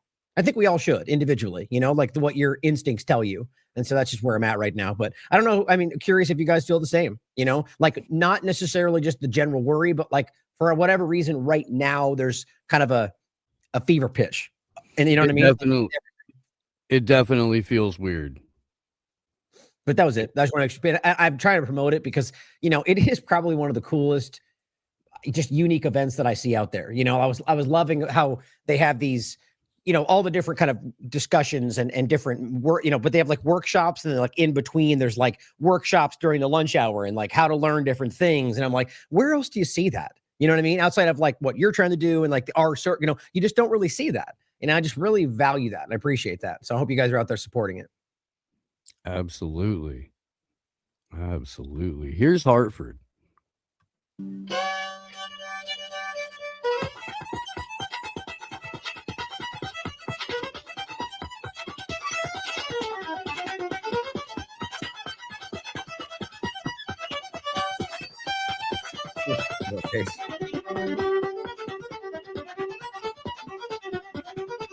I love that. Like, just so real, they're in it. When you see the way their face moves and lip, you know, I love it.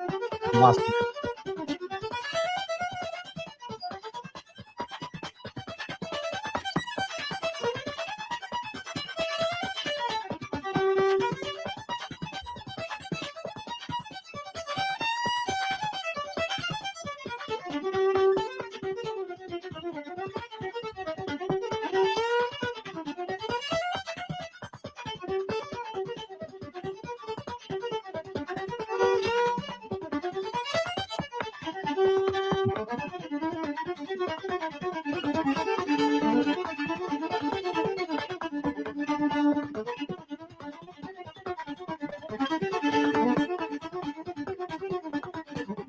Had a dream of a girl at a steering wheel steamboat, poundhouse stove and engine room brass, hanging on the post at the main deck stairway, the long hair skipping into Mississippi.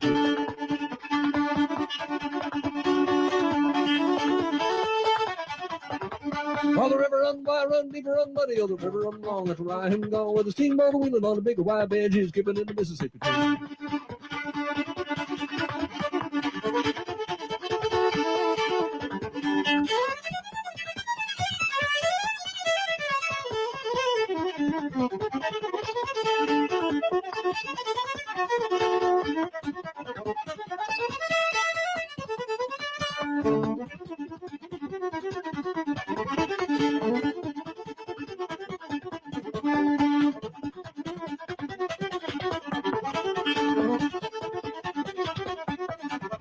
There used to be spring, I'd sip on the river, 35 days on a battle line boat, to make a little money, get a swing time ticket, and then take off skipping into Mississippi.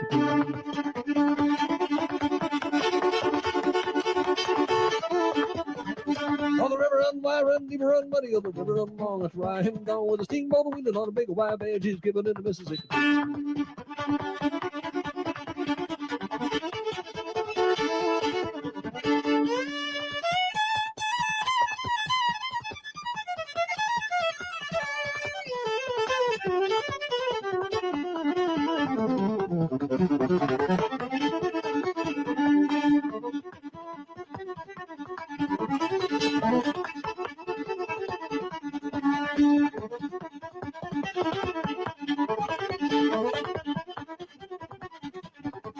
On the river run wide, run deep, run muddy, on the river run long, that's why I am gone, with a steamboat wheeling on a big wide bench, he's skipping into Mississippi.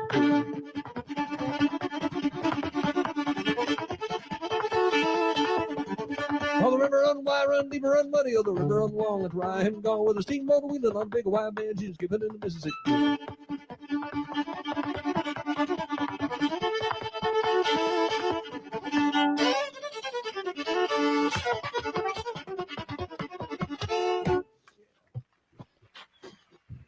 That's cool, man. I love that. Can you? Oh, that wasn't supposed to roll into something else. But that's I can't imagine like the freaking clog dancing while fiddling and singing. Oh He yeah, didn't stop, dude. His feet never stopped. yeah. It's a whole. Yeah, it's a it'd be interesting to see if I'm sure he can, but it to play without doing the feet thing. Like if you do that long enough, it becomes just kind of like a part. It's like it's just part of the rhythm of it. It's like I when I first started playing, I always learned how to. Like I basically kind of just when I wrote something, it was all kind of simultaneous, which people say is weird. Like the song and the music and lyric all just kind of came together at the same time. And if I try to do it differently, or if I try to like this is where it came around. If I'm like trying to record, and everyone, which is usually the way you do it, you record individually. You record the strumming, and then you do the song, and you sing to it. I just fucking couldn't do it that well because I'm so used to playing it all at once, and so we just recorded it that way. But it's like it's probably part of it for him. But the sandpaper thing is cool. I just love that kind of like his feet are an instrument in that. There's a singer. What's her name? I think it's Regina Spektor. You ever heard of her? Mm-hmm. She does a lot of that. Just the first one jumps to my mind of like, her voice outside of just the singing is its own instrument, the way she does it. Like she's like, you have to play it to know what I'm talking about, but it's like not just the singing. It's like she uses it as an instrument. It's really interesting. I just think that's cool. It's good. That guy's talented. Dude, so there used to be a huge bluegrass festival in southern Indiana called the Bean Blossom Boogie. Because Bill Monroe, who's like the father of bluegrass, was born in Bean Blossom, Indiana. And after Hartford died, like it was a couple of years after, but they renamed that festival to the John Hartford Memorial. And it's become like or at least for a long time, was like one of the bigger bluegrass festivals in the Midwest. And the dude is influenced like literally every bluegrass band from about 1975 up until he passed away. Oh, and continues to, but I mean, just multi-instrumentalist, great storyteller. Everybody I've never heard a single bad thing about the dude, and musicians or like comics where they just love to fucking gossip and talk shit about each other and stuff like that. And yeah, dude, I've never heard a single bad thing spoken about the guy. It's just a rarity. And boy, it's funny because it's true. Let's see. What was? Yeah, sure. I'm not typically a Key and Peele fan. But this is fairly funny. This is pretty good. And I swear I hope that this has happened to this individual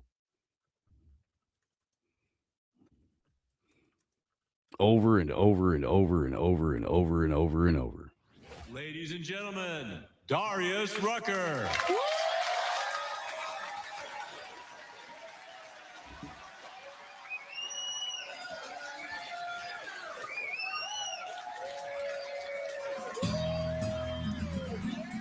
Don't go out with my friends no more. Don't wanna hold your hand no more. I don't wanna be with you. No. I'm not in Hootie and the Blowfish anymore, y'all. Doing my own thing. What do you mean in Hootie? Because you are Hootie, man. Come on, everybody. Hootie. No. All right, now stop it. I'm not Hootie. I'm Darius Rucker. All right? I used to be the front man for a band called Hootie and the Blowfish. All right, but I was never Hootie. There was never a Hootie. Just if I may ask, where's the Blowfish at, right, guys? Come on, everybody, Blowfish! No. know people known as the Blowfish, y'all. Okay? The whole band was just called Hootie and the Blowfish. That's it. It was a nonsense name. Like Hoobastank or Toad the West Sprocket. Oh.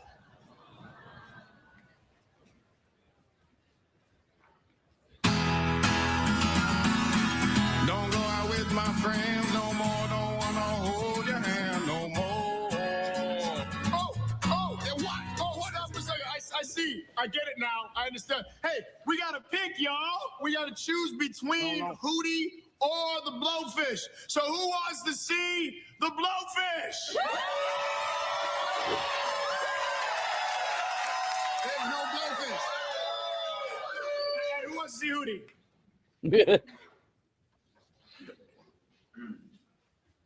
Hey, that hurts my feelings, y'all. Yeah, but you said you weren't Hootie. No, I'm not, sir. But in the question you just asked the audience, I was clearly Hootie. So you are Hootie. I'm not, though. He is Hootie. Yeah! Hootie, Hootie, Hootie, Hootie, Hootie, Hootie, Hootie, Hootie, Hootie, Hootie,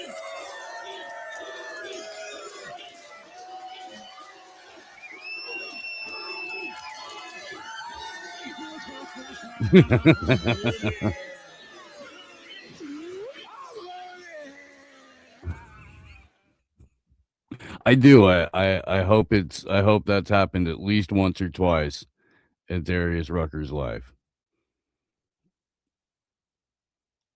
And look, there is no forgiveness for anyone who covers Wagon Wheel. You too, Ryan Christian. I'm not going to forget. But yeah, Darius Rucker is kind of a, what do you call it? Clown. Kind of a clown.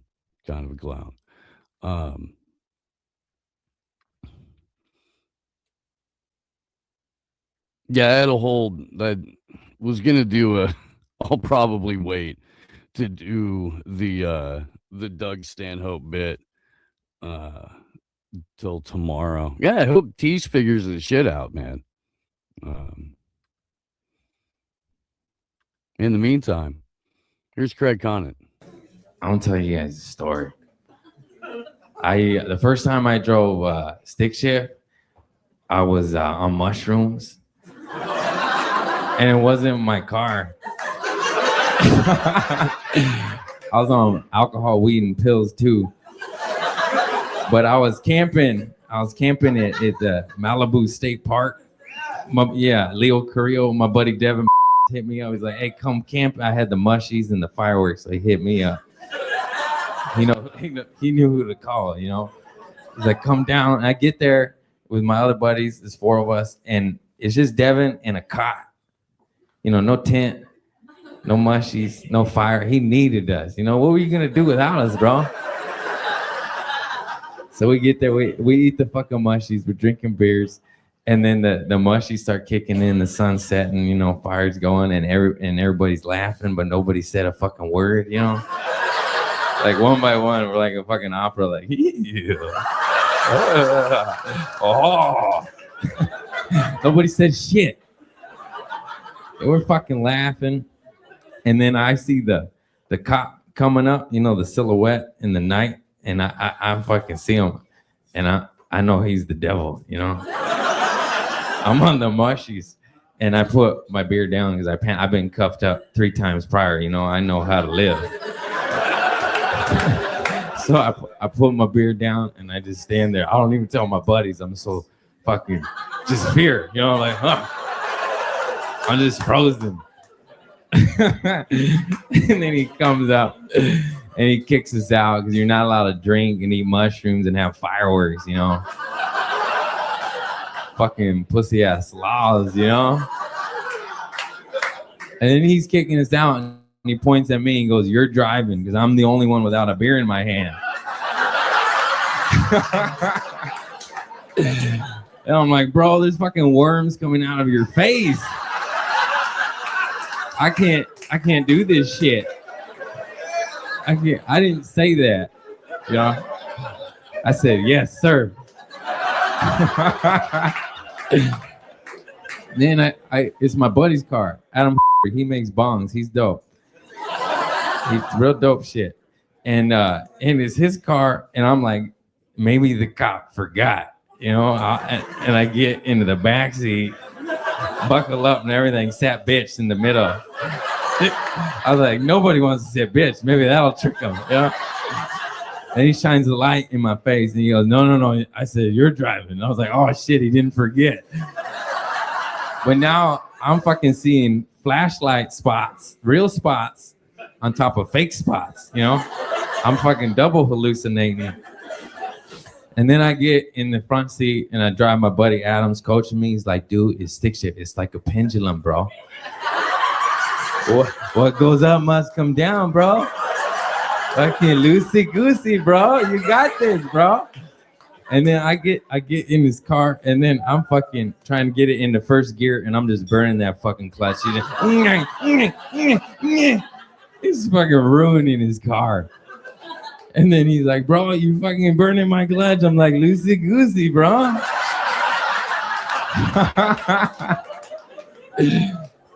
I finally get into first gear.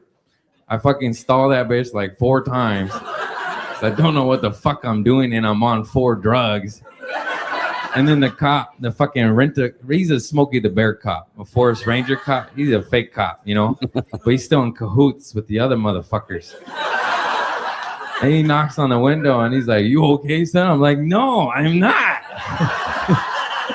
Fucking tripping balls, bro. I don't say that. I just say everything's fine. And then he gets on his little speaker right here, and he's like, highway patrol, keep a lookout for a white Honda Accord, license plate number 49er F7. He's saying shit like Niner, you know? And then I'm like, bro, I'm fucking in this car. You can't do this to me, man.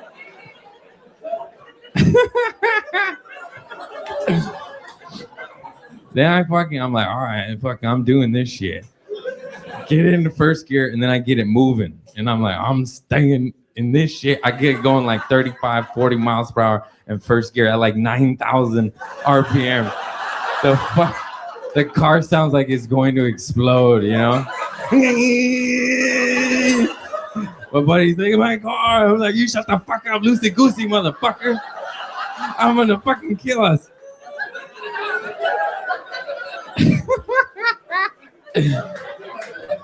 I pull out onto the highway, and I turn the first fucking dirt road I see. I just pull over, take the keys out the ignition, set them aside. You can't leave them in the ignition. You get DUI. My dad has 4 DUIs. He knows how to live. Put that shit down. Sure enough, whoop whoop. You know, sound of the beast. They fucking KRS-One, baby. That's right. And they pull up. And then they were just chilling by the car. You know, we don't know what to do. We're all hallucinating. The cop comes up. He's like, what are you guys doing? We're like, changing tire. Car broke down. My tummy hurts. He shit his pants, you know? Everybody had a different fucking answer.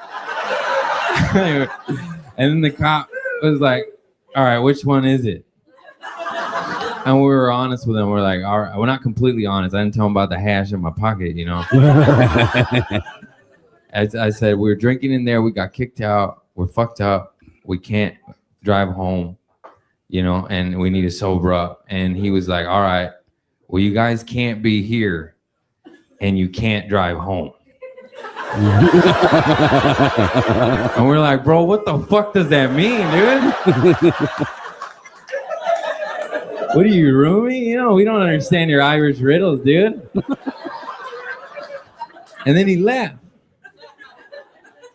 And then we smoked more hash.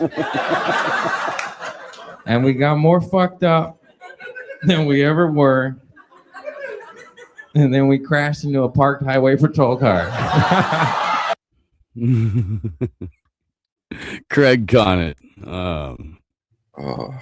There you are. What's happening, Tease?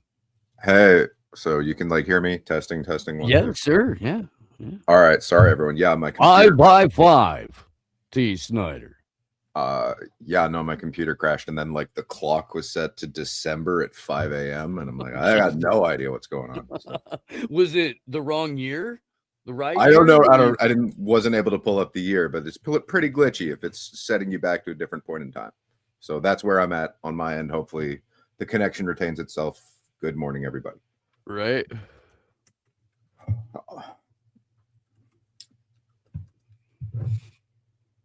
Oh man.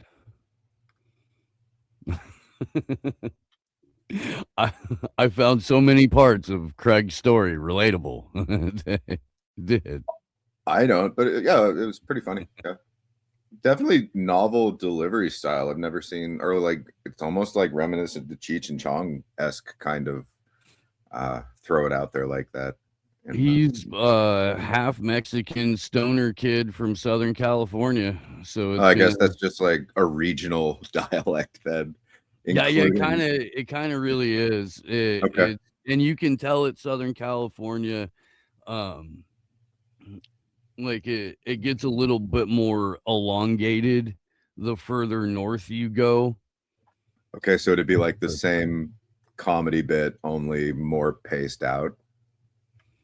But not by much. But yeah, you'd be able to tell, or there'd be inflections on a little. Yeah, the inflection would be a little bit different. Like you can tell if somebody's from like San Jose versus Los Angeles or San Bernardino or something like that. That's so interesting. Yeah. It's also a giant state. If you laid California, like if you moved it 90 degrees, it would cross most of Canada. It used to be an island. So yeah. Mm-hmm. Once upon a time. Yeah. Pre whatever the shit goes on in this crazy bitch. I don't even understand what's real anymore. But it's been an interesting week. What's new with you? Well, living, man. Living. All right. I'm trying to get by. We have new Marmot art. I'm excited about that. I'm always excited about new Marmot art. All right, this cool. Marmot, what we got? This Marmot art commemorates the staged arrest of the internet's favorite news commentator, Don Lemon. So that is. I actually have a shirt of Don Lemon too. It has for the conspiracy synergy thing. Mm-hmm. I didn't see the actual arrest. Like that was a stage thing. No, I mean, well, the whole thing was like set up because there was a pastor of a church who was also moonlighting as an ICE agent. Really? And so for the church he stormed? So Don Lemon and a handful of other people busted in on the church. No, I know that part. Yeah, but that was the background to it. All right. So that's why they busted into that particular church, because the pastor was also an ICE agent.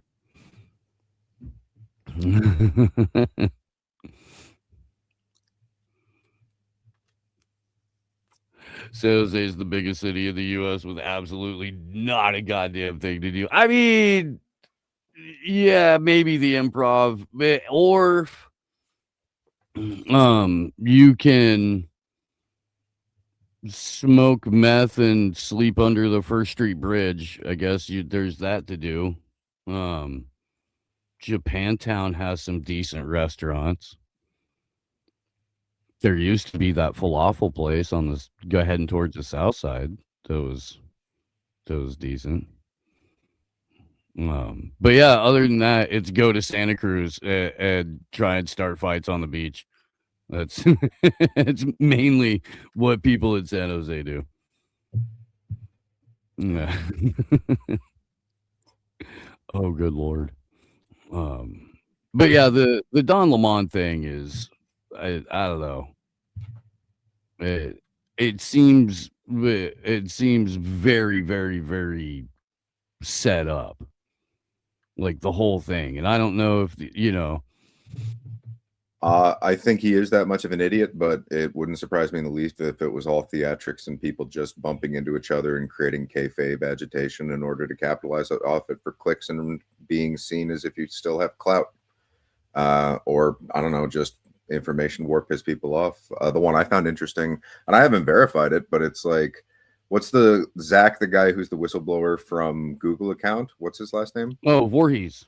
Yeah, Zach Voorhees. Yeah, he was posting about some associative links with the shooting from ICE last week that we were going into and talking.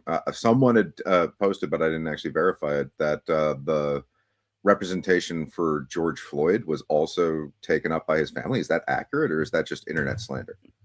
I'm not 100% sure on that.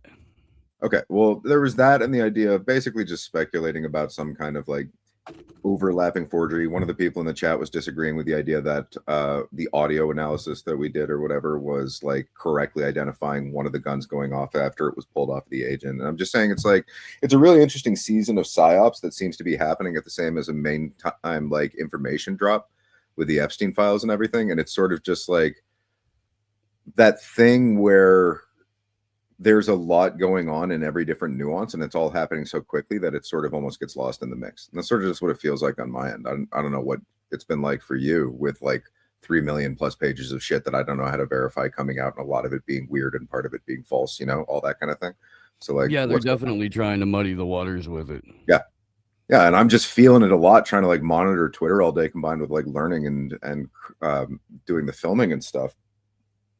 And I just don't like, I don't know. Are they trying to distract from the fact that they're probably going to pull the plug of the economy in the next couple of weeks? Like, what do you think's up with the whole thing? I mean,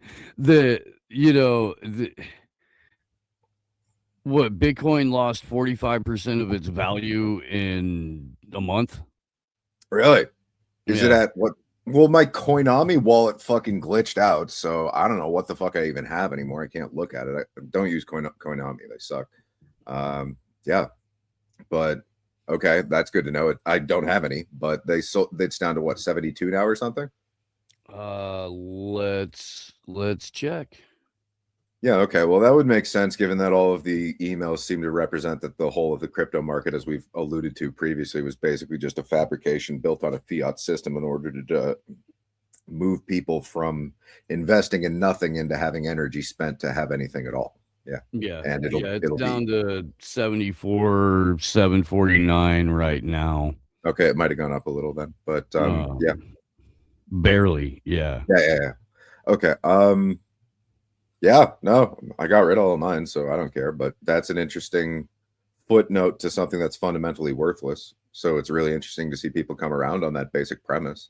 I did see, for anyone who wants to really dive into that side of the conversation, 7Cs and Aaron Day actually did a really great chat on it. I don't know if you caught any of that, but we talked to Aaron Day like last week.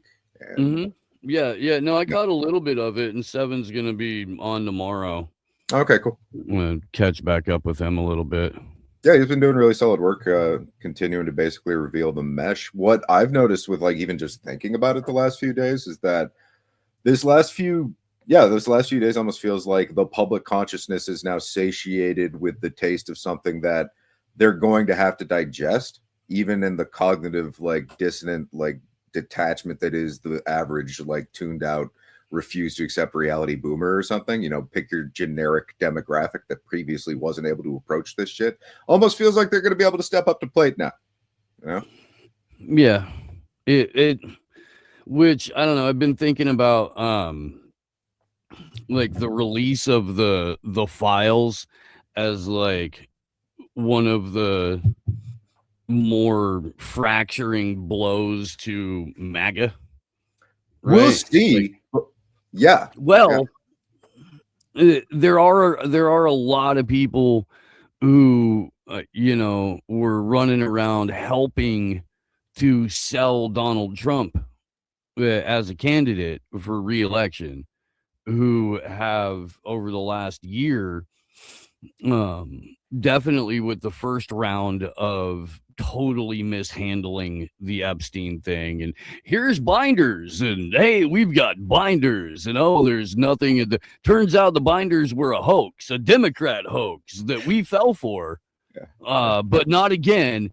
And to prove that it was all a Democrat hoax, here's 3 million plus documents, including 200,000 photos and videos that were, not going to show you because of all of the child sexual abuse material and all of the, torture and murder, this sort of snuff film nature of what we have. But we're not going to make any arrests. And we're not going to hold anyone accountable for it. But we are going to let you know that Bill Gates tried to get STD meds for his wife and slip them to her in her dinner salad without her noticing. Honey, don't you need to use the bathroom? I'm sure there's a lot more going on with all of this that we're never going to have the nuance of. And was it Karl Rove who said we're an empire now and we create history and we determine, you sift through the rubble. What's the quote? Let's see. We'll get the exact one. Yeah, but it's basically that premise. And for me, like, I don't know, for all of us, probably, we've been talking about this shit for so fucking long. So when I see it, I'm just like, it's like that. But I still don't know how to verify any of the specific particular details in a corroborated way based on information slow leaked from an organization that was built to obfuscate and destroy our state of mind from the onset, So the psychological warfare of just traversing the conversation now, it really just feels like an impregnated waypoint of reality. It's almost like a choke point of because disclosure is gonna have to happen, but it in the tweet that I put up, it feels like a controlled burn. I guess that's the best way to describe it. The information release feels like a controlled burn, and that's kind of like my take on the whole thing. But yeah, here's the Rove quote. Go ahead. We're an empire now, and when we act, we create our own reality. And while you're studying that reality judiciously, as you will, God, he's so condescending. What a cunt, dude. We'll act again, creating other new realities, which you can study too. And that's how things will sort out. We're history's actors, and you, all of you, will be left to just study what we do. Yeah. What a fucking mook, dude.